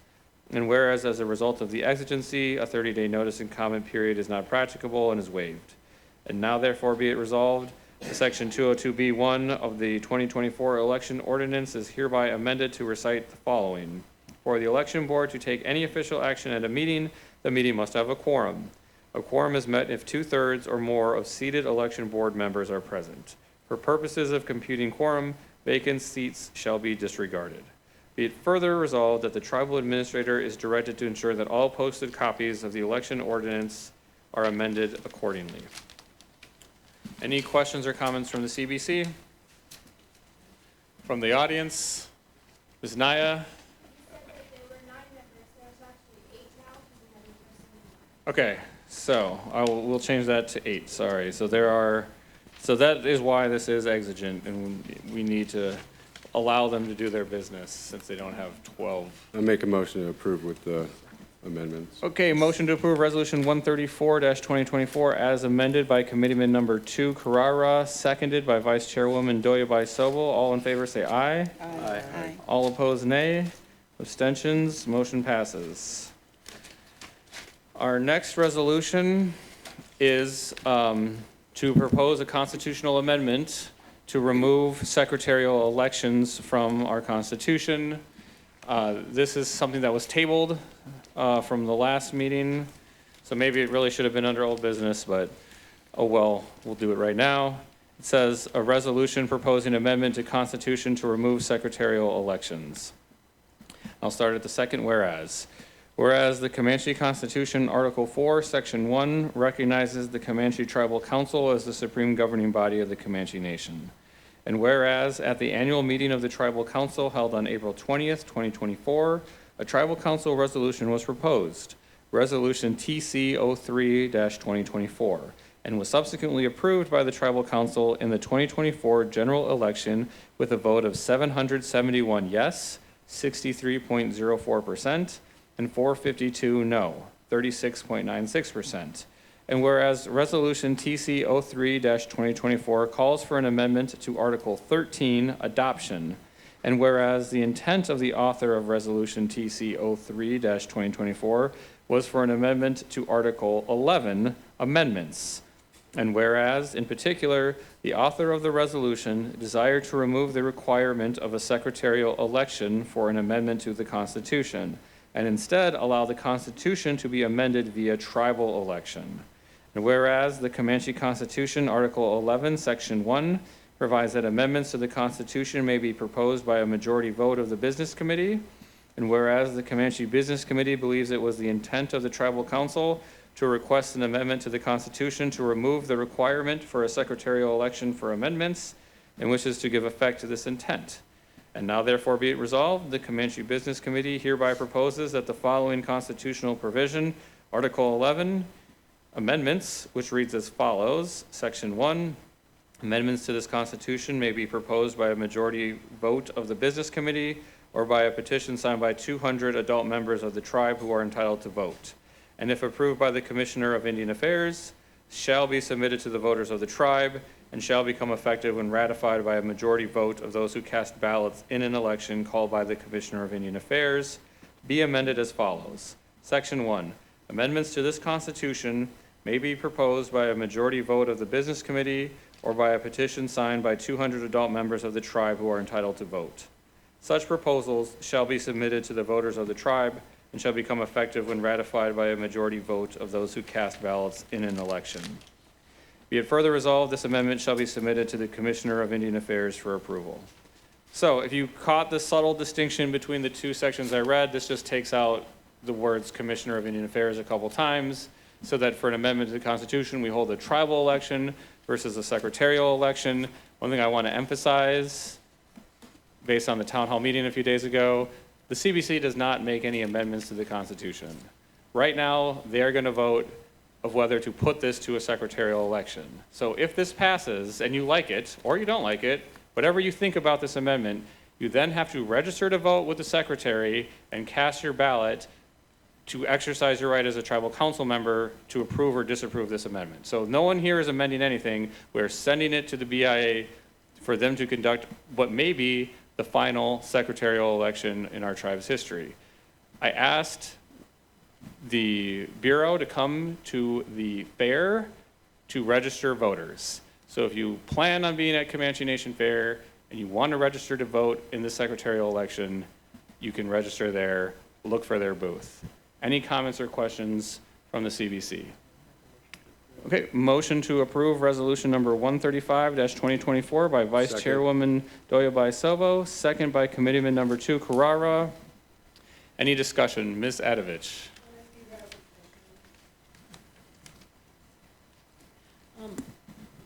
Brittany Adovich. My question on your town halls, since you brought it up, but I did not want to question your report. Is there a reason why you're doing that during the middle of the work week, sir? It seems kind of counterintuitive. If you want transparency in those individuals that want to be active in, either constitutional amendments or reform, we're not able to get off work, sir. I myself have to travel at least 3 hours every time to come to this meeting, but it's important, so I make it a priority. In transparency, I don't have the opportunity to do so through town hall. Well, I have a couple responses to that. The first is that no matter who you are, where you are, what your work schedule is, you have to work you're stationed in an army base in Germany and you work overnight, so you can't come either or watch it live or whatever, no matter what. you have the opportunity to participate. Because no matter who you are or where you are, you can go online and you can watch that town hall, you can read all the proposed amendments, and then you can send an email to comment@comanchenation.com, and I will see your email, and I will read your comment, and I might even email you back. There have been people that I have emailed back, and we've discussed the Constitution via email. So nothing can hold you back, and so it is transparency. I also, if you watched the town hall, made a promise to have some of them over the weekend, at night, etc., in order to allow more people to attend in person, because I understand that's what some people want. And I just ask that people in the public also understand that this is my job. I have a wife, I have several kids, I have a kindergartner that wants to see me in the evenings. I have middle schooler that has football games now and again, and so we all have our lives to lead, and so meet me halfway. I'll have some in the afternoon, I'll have some on the weekends, and if you can't make it to any of them, you can always watch it online and send me an email. No, thank you for that. I understand that. You are also the leader of our nation, so I recognize that. What is the attendance like thus far, sir? There have been about a handful of people that have come to each of these town halls. A handful is 5. Are you saying that there's been 5 for these town hall meetings, sir? I just said there would be about 10 to 12 at each of them. So maybe, I guess, 2 handfuls. I never heard a handful. It's just an unfair pinpointed. representation of, our population. If there are approximately 17,000 people and 6 people make it to these town hall meetings during the day. Well, I don't know how it's unfair, because any person with any comment can literally send it to comment@comanchenation.com. And there, it's not like you have to go in person to put forth a comment. It's not like if you go and say a comment that it is 100% guaranteed to be taken and put into an amendment. It is a discussion, and it is open to everyone. And if you can't come, again, you can just send an email, or you can show up to my office hours. You can Zoom into my office hours. You can come in person to my office hours. You can make your feelings known to me personally, however you want, in all of those different means. Understood. I just wanted to make it a point that it seems counterintuitive on that item, and I myself would love to be involved in those. I would even like to be a part of your Zoom hours and get those. But you're right. You yourself have said that it's more organic, more personable, and the ability for you to listen, to collaborate when it's in person. But I also don't have that option right now for town hall because those were canceled in September. I myself was trying to make it a priority for this September to speak with you, but I do not have that option now, sir. September 16th or September 23rd, you can come. I purposely have put my open doors always over the lunch hour. I've skipped many lunches, had many 2 p.m., 3 p.m. lunches, all for the purpose of convenience to tribal members so that they do not have to take any time off of work and they can meet with me on their own lunch hours so they don't miss a second of work and they can Zoom in from their phone in the parking lot, wherever you work at. Thank you, sir. I will bring you lunch then. Okay, thank you. All right, thank you. Also, I'd like to make a comment on these. They're just to answer you. These aren't really set in stone. He is just getting started, and it probably won't be just him himself. But like I said, these are just getting started. We're trying to get the people involved, so be a little patient with us, and we'll get it there. No, thank you, Mr. Ubaisova. It's just, we seem to be escalating and moving, forward in a good direction. But I think that was kind of some of the concerns that maybe we're moving a little fast with these items to make these adjustments. So I appreciate that comment. Mr. Toshua. I just want to compliment you being what you're doing for our nation at these town hall meetings. I've attended all of them. And the one thing, I was thinking the same thing, but then I realized, a lot of our elders, they don't like to drive at night. We have to drive in from Cache and Darko, Walters, and, at our age, we don't like to drive that much at night anymore. So, and the town hall meetings, I noticed that there's probably the majority are the elders that are attending. So I just wanted to put that in there too, because, like I said, we don't like to drive at night. All right, thank you. And again, none of the amendments that have been discussed at any of the town halls are in this resolution. This town hall, we've just been gathering information, discussion. This resolution concerns an amendment that was discussed in April at the tribal council meeting in April. So it's 6 months in the making. The other amendments that will be even longer in the making. I forgot if there was there a motion to approve this yet? No. Yeah. All right, Yes. so motion's pending. All in favor, say aye. Aye. All opposed, nay. Abstentions? Motion passes. All right. We have a resolution that was proposed by a nonprofit organization that is asking support for a bill that is pending before the U.S. Congress, and that bill concerns boarding schools. And boarding schools was something that was brought up, if you know, by Ms. Navarro in her bio. So, you know, it's a difficult topic, it's an emotional topic, but it's a super important topic. And so there are these nonprofit organizations working on this. And so, Mr. Tadanipa, I'll turn it over to you to explain who you are, what your organization does, and then explain and read your resolution. Can everybody hear me okay? Yep. All right. Good afternoon, Chairman, members of the CBC, tribal members in attendance. My name is Joseph Tadanipa. I work for an organization. As the chairman stated, it's a nonprofit. Our name is the National Native American Boarding School Healing Coalition. So we are based out of Minneapolis, Minnesota, but we have staff kind of throughout the nation. And so our main mission here at the coalition is looking at the effects of the history and the impact of the federal Indian boarding school policy and how that still shows up today when we talk about things like intergenerational trauma and those assimilationist methods that the federal government subjected indigenous communities to, and where that has kind of led us today. And so our work centers on healing when we talk about these things. We kind of focus on truth, justice, and healing. So we have a multitude of projects that we do here at the coalition. That would include things like developing and implementing a K through 12 curriculum to educate about boarding schools. We just launched a National Boarding School Digital Archive. So this is the largest archive in the country that is that houses materials related to Indian boarding schools and all of those historical documents that we've been able to obtain so far.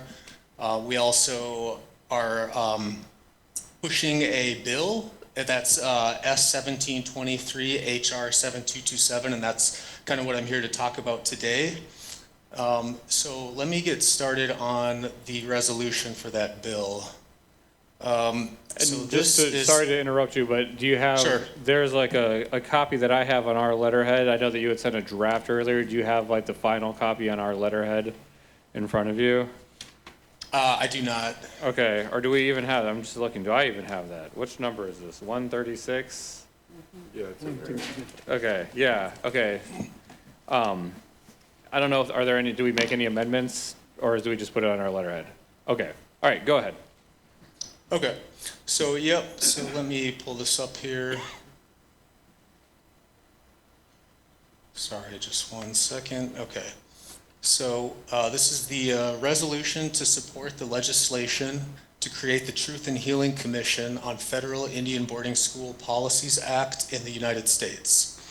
Whereas attempts to destroy Native cultures, religions, languages through assimilationist practices and policies can be traced to the early 17th century and the founding charters of some of the oldest educational institutions in the United States. And whereas the federal Indian boarding school policy was expressly intended to accomplish genocide, the systematic destruction of indigenous identities and beliefs, and the taking of native lands. And whereas between 1819 and the 1960s, hundreds of thousands of American Indian, Alaska Native, and Native Hawaiian children were removed from their homes and families and placed in Indian boarding schools operated by the federal government and churches. And whereas many of the children who were taken into Indian boarding schools did not survive, and of those who did survive, many never returned to their parents, extended families, or communities. Whereas many of the children who were taken to Indian boarding schools did not survive were interred in cemeteries and unmarked graves. And whereas American Indian, Alaska Native, and Native Hawaiian communities continue to experience intergenerational trauma and cultural and familial disruption from experiences rooted in Indian boarding schools policies, which divided family structures, damaged cultures and individual identities, and inflicted chronic physical and psychological ramifications on American Indian, Alaska Native, and Native Hawaiian children, families, and communities. Whereas the descendants of these children, spanning across multiple generations, bear the legacy of Indian boarding schools and the enduring federal policy that established and perpetuated them, wherein the trauma they endured remains unacknowledged and unresolved to this day.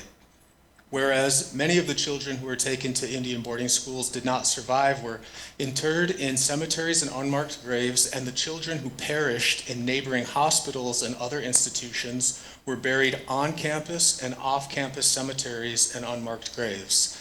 And whereas parents of children who were forcibly removed from or coerced into leaving their homes and placed in Indian boarding schools were prohibited from visiting or engaging in correspondence with their children.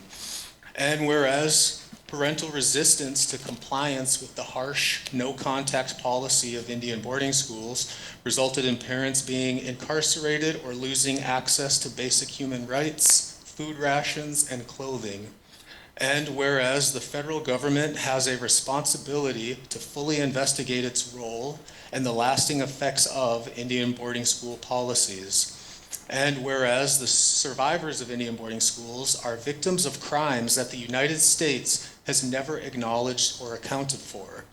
And whereas the facts and history about the pervasive harm caused continues in the historical and intergenerational trauma attributable to boarding school policy and is poorly understood by the American public, the Congress, and the executive branch of the federal government. And whereas it has been identified that 526 Indian boarding schools existed across 38 states, but this does not include day schools, asylums, orphanages, and hospitals that were used to take Native children from their families and tribes during the same period.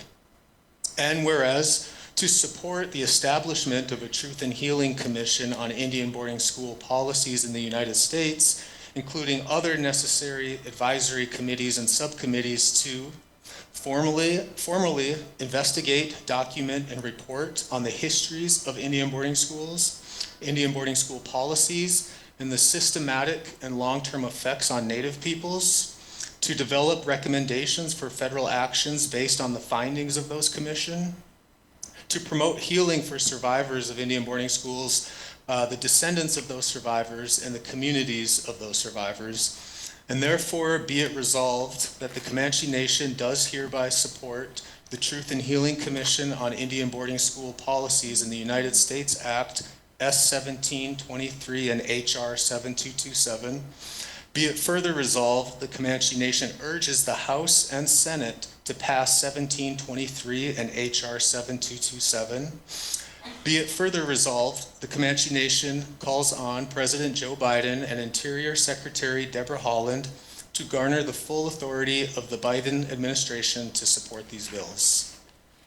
All right, thank you. I just had one quick question. You said 526 Indian boarding schools existed across 38 states. In my copy, it says 523. Which should it be? Yes, sorry. Yes, if we can update that to 526, that's the latest findings. Okay, thank you. Any comments or questions from CBC members?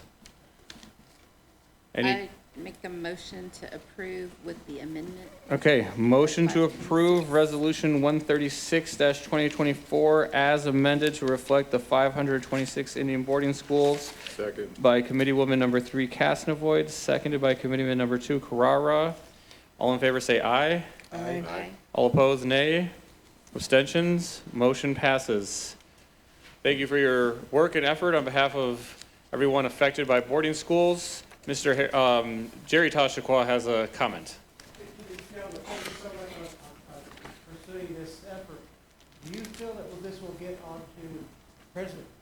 onto President Biden's desk before his, he leaves, well, in January, before January what is your goal? Yeah. Your timeline on it? So our timeline, yeah, we're pushing really hard to have this pass by the end of the month, before Congress goes into recess. Because when they come back, the focus is going to really be on the upcoming November election. So yeah, we're pushing really hard to get this passed by the end of this month. Thank you. And I would apologize, that was my phone going off during that time, so I apologize to you. Oh, no worries.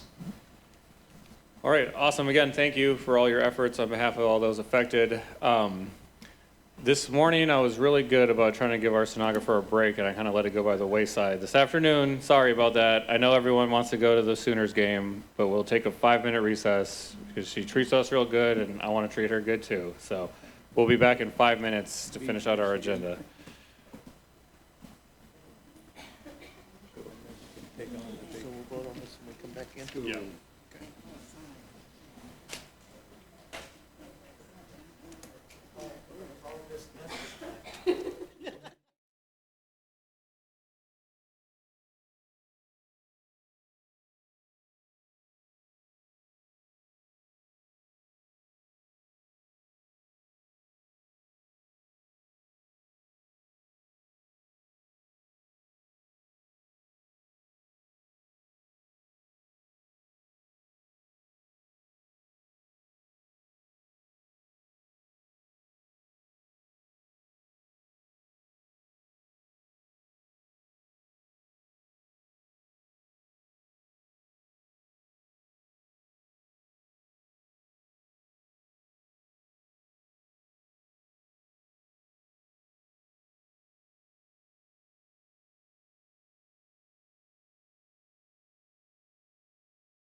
Beautiful, beautiful.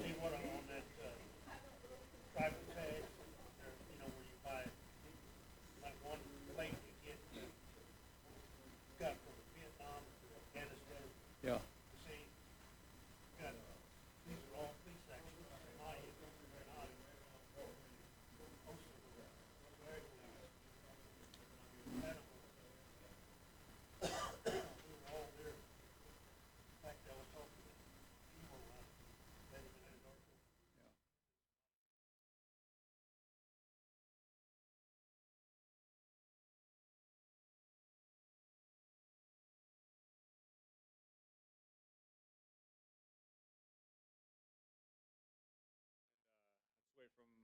Wait till we're back on air. We're back on air? All right. All right.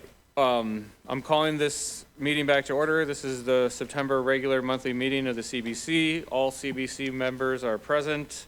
We left off, we just passed resolution number 136. We're on to resolution 137. And resolution 136 was about boarding schools. And again, it's kind of like a serious topic, an emotional topic. And part of the reason why the boarding school is so traumatic, as everyone here I know appreciates, is because of what they did with respect to the language and harming children for speaking their native languages. And with that, there became this emotional trauma attached to the language. And so this next resolution is about the language itself. And so I know that there's a lot of also, continued emotions. And it's a tough topic. It can be a tough topic, or it can be one that spurs a lot of heavy emotions. But this resolution is really just trying to safeguard the nation's sovereignty as it concerns the language. Good or bad, the Comanche Nation has a government, and that government is tasked with providing for the welfare of our people. And part of that is to safeguard our language. And so to do that, the tribal council already previously spoke that we should have a single organization or entity that is in charge of the language. Over time, we've had different ones. Currently, it's the language department.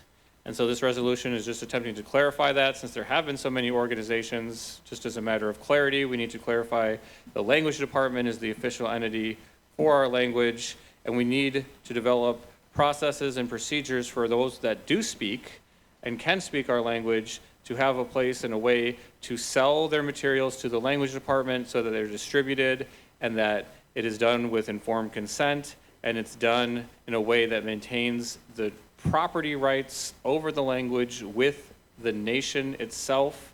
And you've seen that come up with a lot of different tribes throughout Indian country. There's been a lot of disputes and things about intellectual property, such as with the Lakota Language Consortium and the intellectual property over the Lakota language. So we need to prevent that from happening with us.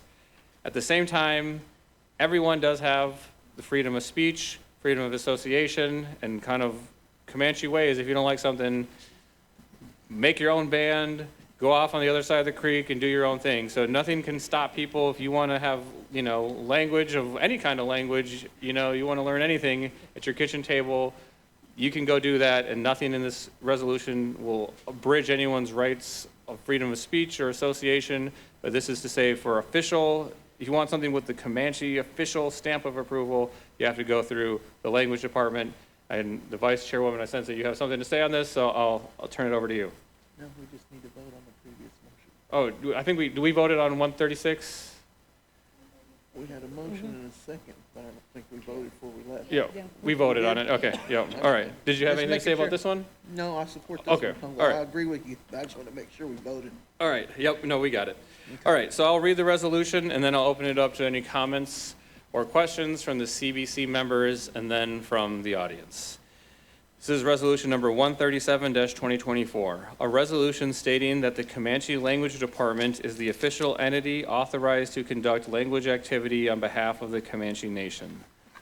Whereas the Comanche Nation is a federally recognized Indian tribe with a constitution approved and ratified by the Secretary of the Interior of the United States on January 9, 1967, to safeguard tribal rights, powers, and privileges to improve the economic, moral, educational, and health status of its members.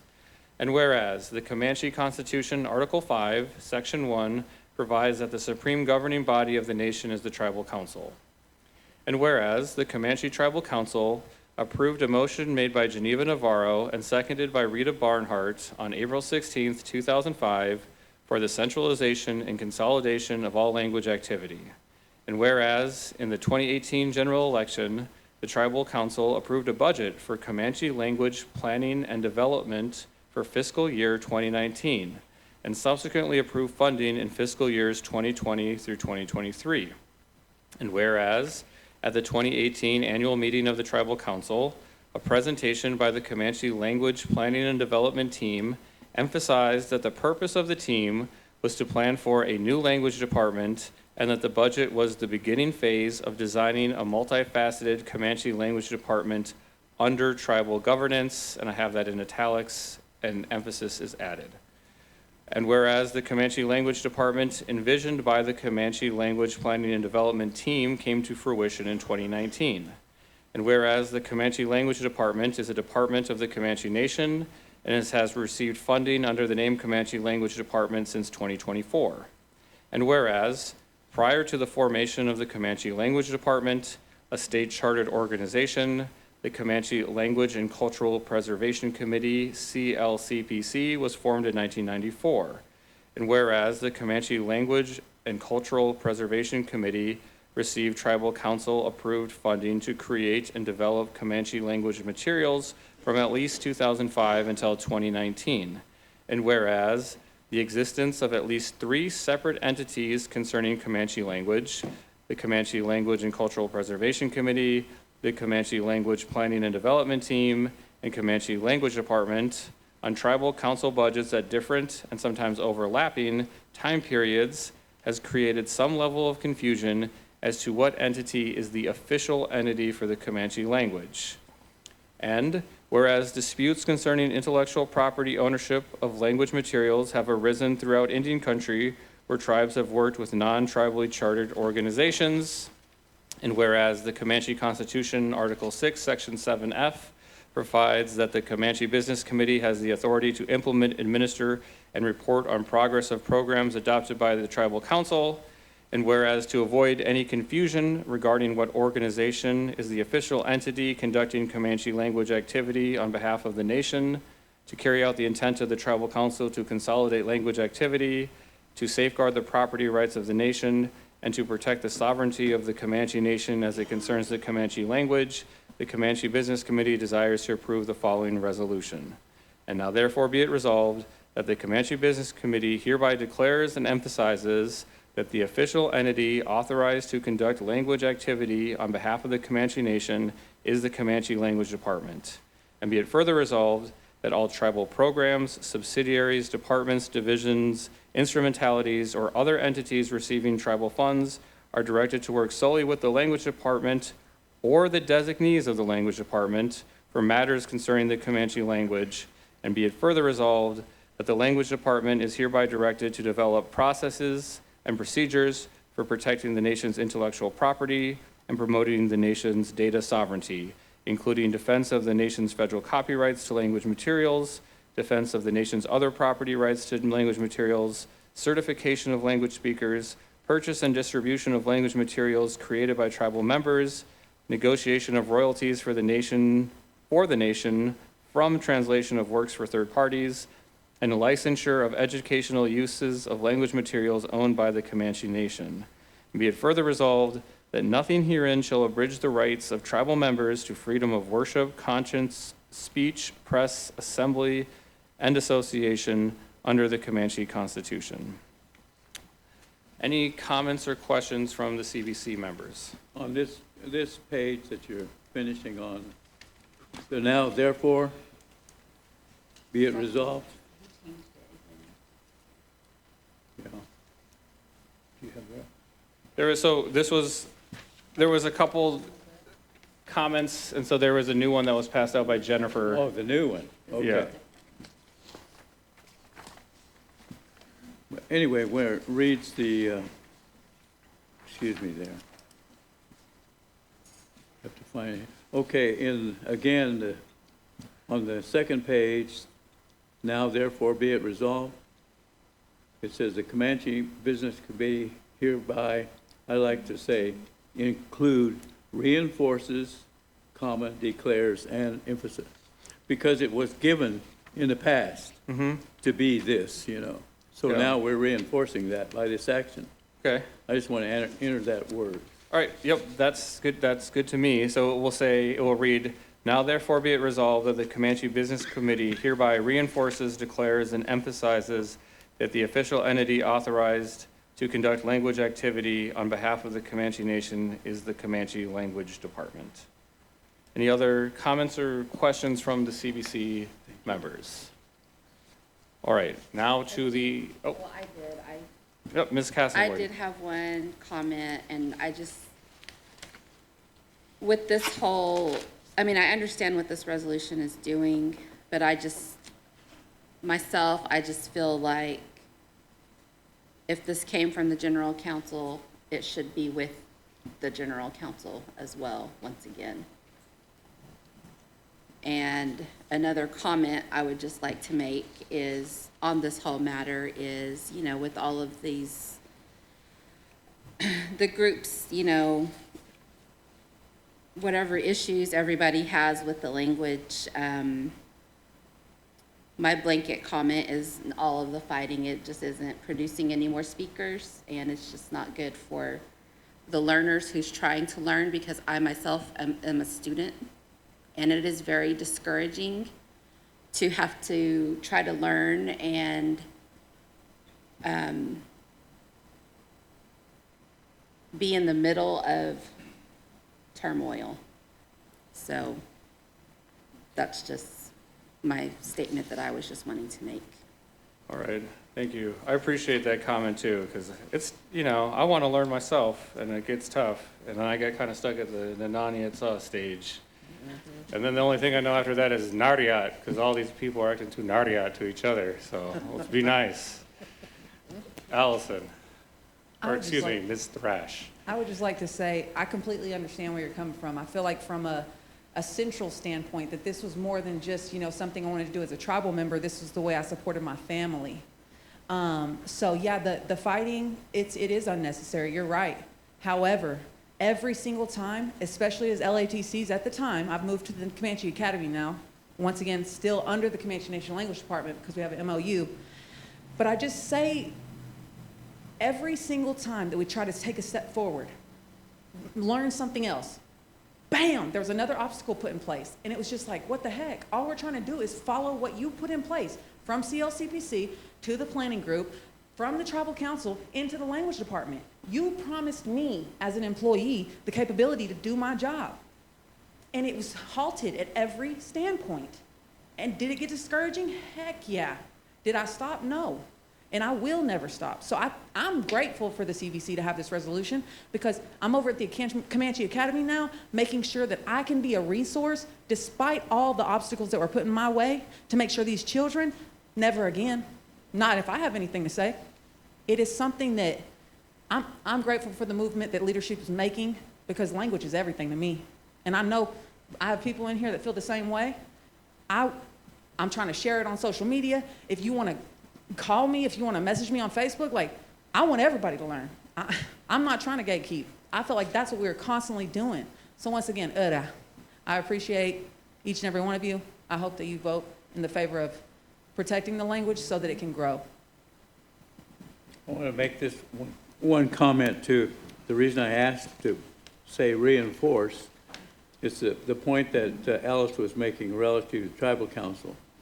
We reinforce what was said in that council. With its centralization Yes. and consolidation. Yes.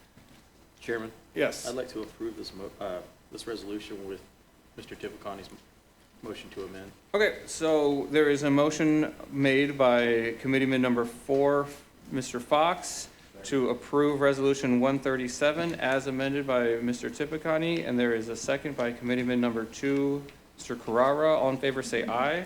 Aye. All opposed nay. Abstentions? Motion passes. We are nearing the end of our agenda. We are done with the resolutions. The next thing on the agenda is motion to amend ordinances. This should say motion to post amended or proposed amendments to ordinances. That would be more accurate. But to explain, several of us have been working, and when I say several of us, I mean myself, Alice, the judges, Ms. Maithalo, who was here earlier, to improve our court codes. Title I of the court codes is civil procedure. Title II is our criminal laws. And so we have a set of amendments that we have worked on, and so we want to post them to the public to invite you to provide commentary on them. I don't intend to host any sort of town halls, so you're going to have to go on the website and read them, and then email comment@comancheNation.com if you have a comment. Some of them are kind of just procedural in nature. How do you make a plea agreement?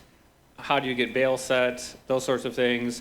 But the things that I think are significant, the things that I'm proud of, are that we will be introducing criminal laws around abuse of power.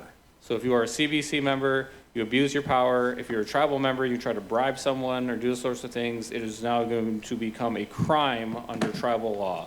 I think that is significant. The other thing that I think is very significant is it introduces a timeline for the judges to make rulings on motions. So if they don't rule within a certain time period, like 90 days, then they don't get paid. So this is to try to keep our docket moving quickly and efficiently.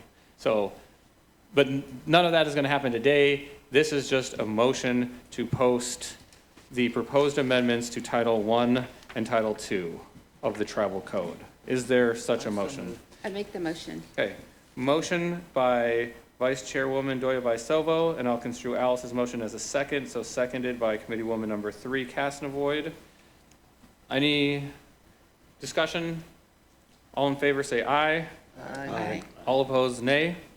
Abstentions, motion passes. All right, we are now concluded with new business, and we will move on to old business. Is anyone on Zoom from the Indian Expo? Hey, Mr. Saminsky. Good afternoon. Hold on, just 1 second on Zoom. Sorry about that. We had someone with a comment from the floor. Yeah, everything that I tell y'all, I told the hotel people the scam. They were kind of bent, but they're gonna do business. We're talking about billions of dollars. You should be $1 billion tribe in year 2. They know about the extortion and the games on them too. So, with the OSBI and the governor and the Secretary of the Interior, I had to file a complaint with the president too. But the hotel people, they want to do business with you. It's all greed for land, greed for casino. You're talking about $5.5 billion. All those lands in Deval are all worth millions of dollars. You're looking at the next Branson, big name entertainment. So they're going to do business with you. And like I said, I don't blame you for a lot of stuff. And the government did owe up to the homicides on the boarding schools.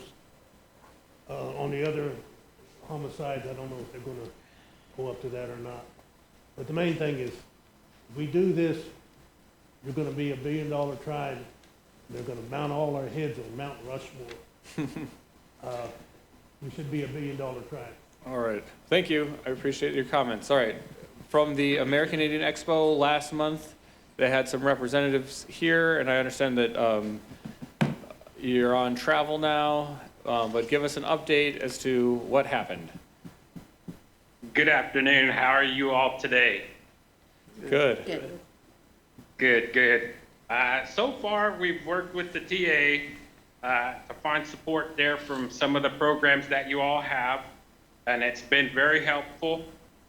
We're still out trying to get support and sponsorships. A couple other programs are at that. We've gone to the Kawa tribe. We're waiting for a response.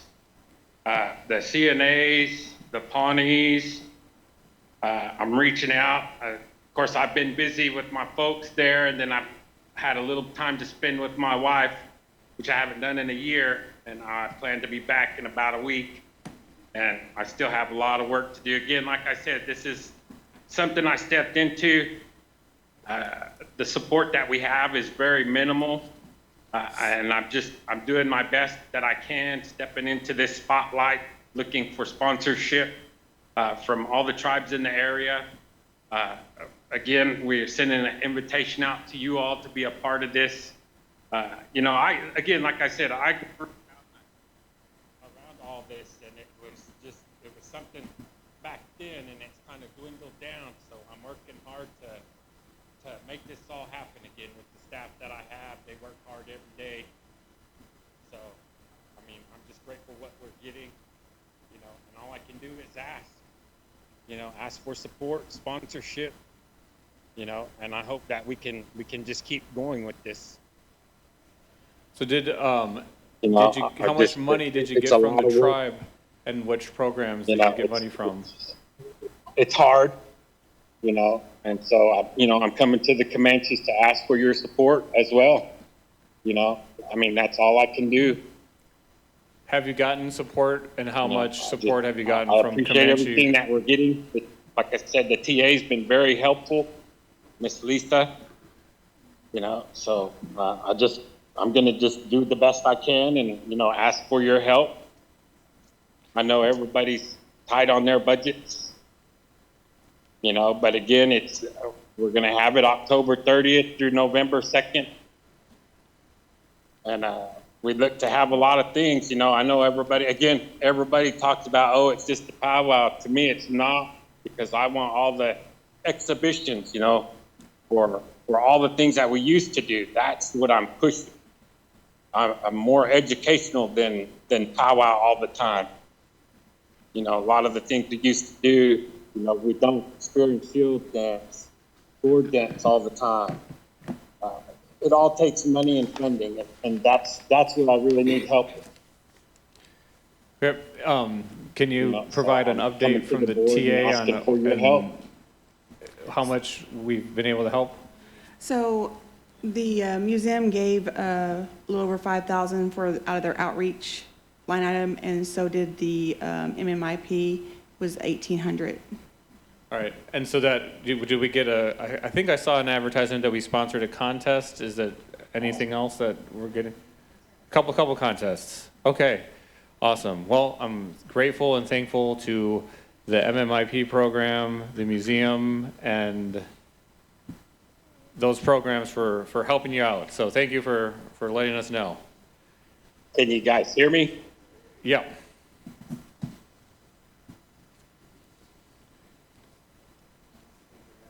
All right. Thank you very much for the update. I appreciate it. The next agenda item we have. Can you guys hear me? Yeah. Oh, yeah, we can hear you, but I don't think you can hear us, apparently. But technical difficulties, just thank you. Chat him and let him know that we are very appreciative of his time for coming. The next agenda item we have is executive session. Can you guys hear me? I'd like to make a motion to go into executive session. All right. There's a motion to go into executive session. Is there a second? Oh. Motion by Committeewoman number 3, Casnovoid, second by Committeeman number 4, Fox. Who's in charge of the Zoom? And can you please mute that? The reason for the executive session is to discuss litigation matters, so it's attorney-client privilege. That's why it is. I just want to be transparent about that. I was pretty happy and proud that for two of the first 3 meetings that I was involved in, we didn't have any executive session, but sometimes it comes down where you do need it, so that's why. So all in favor, say aye. Aye. Any opposed, say nay. Abstentions.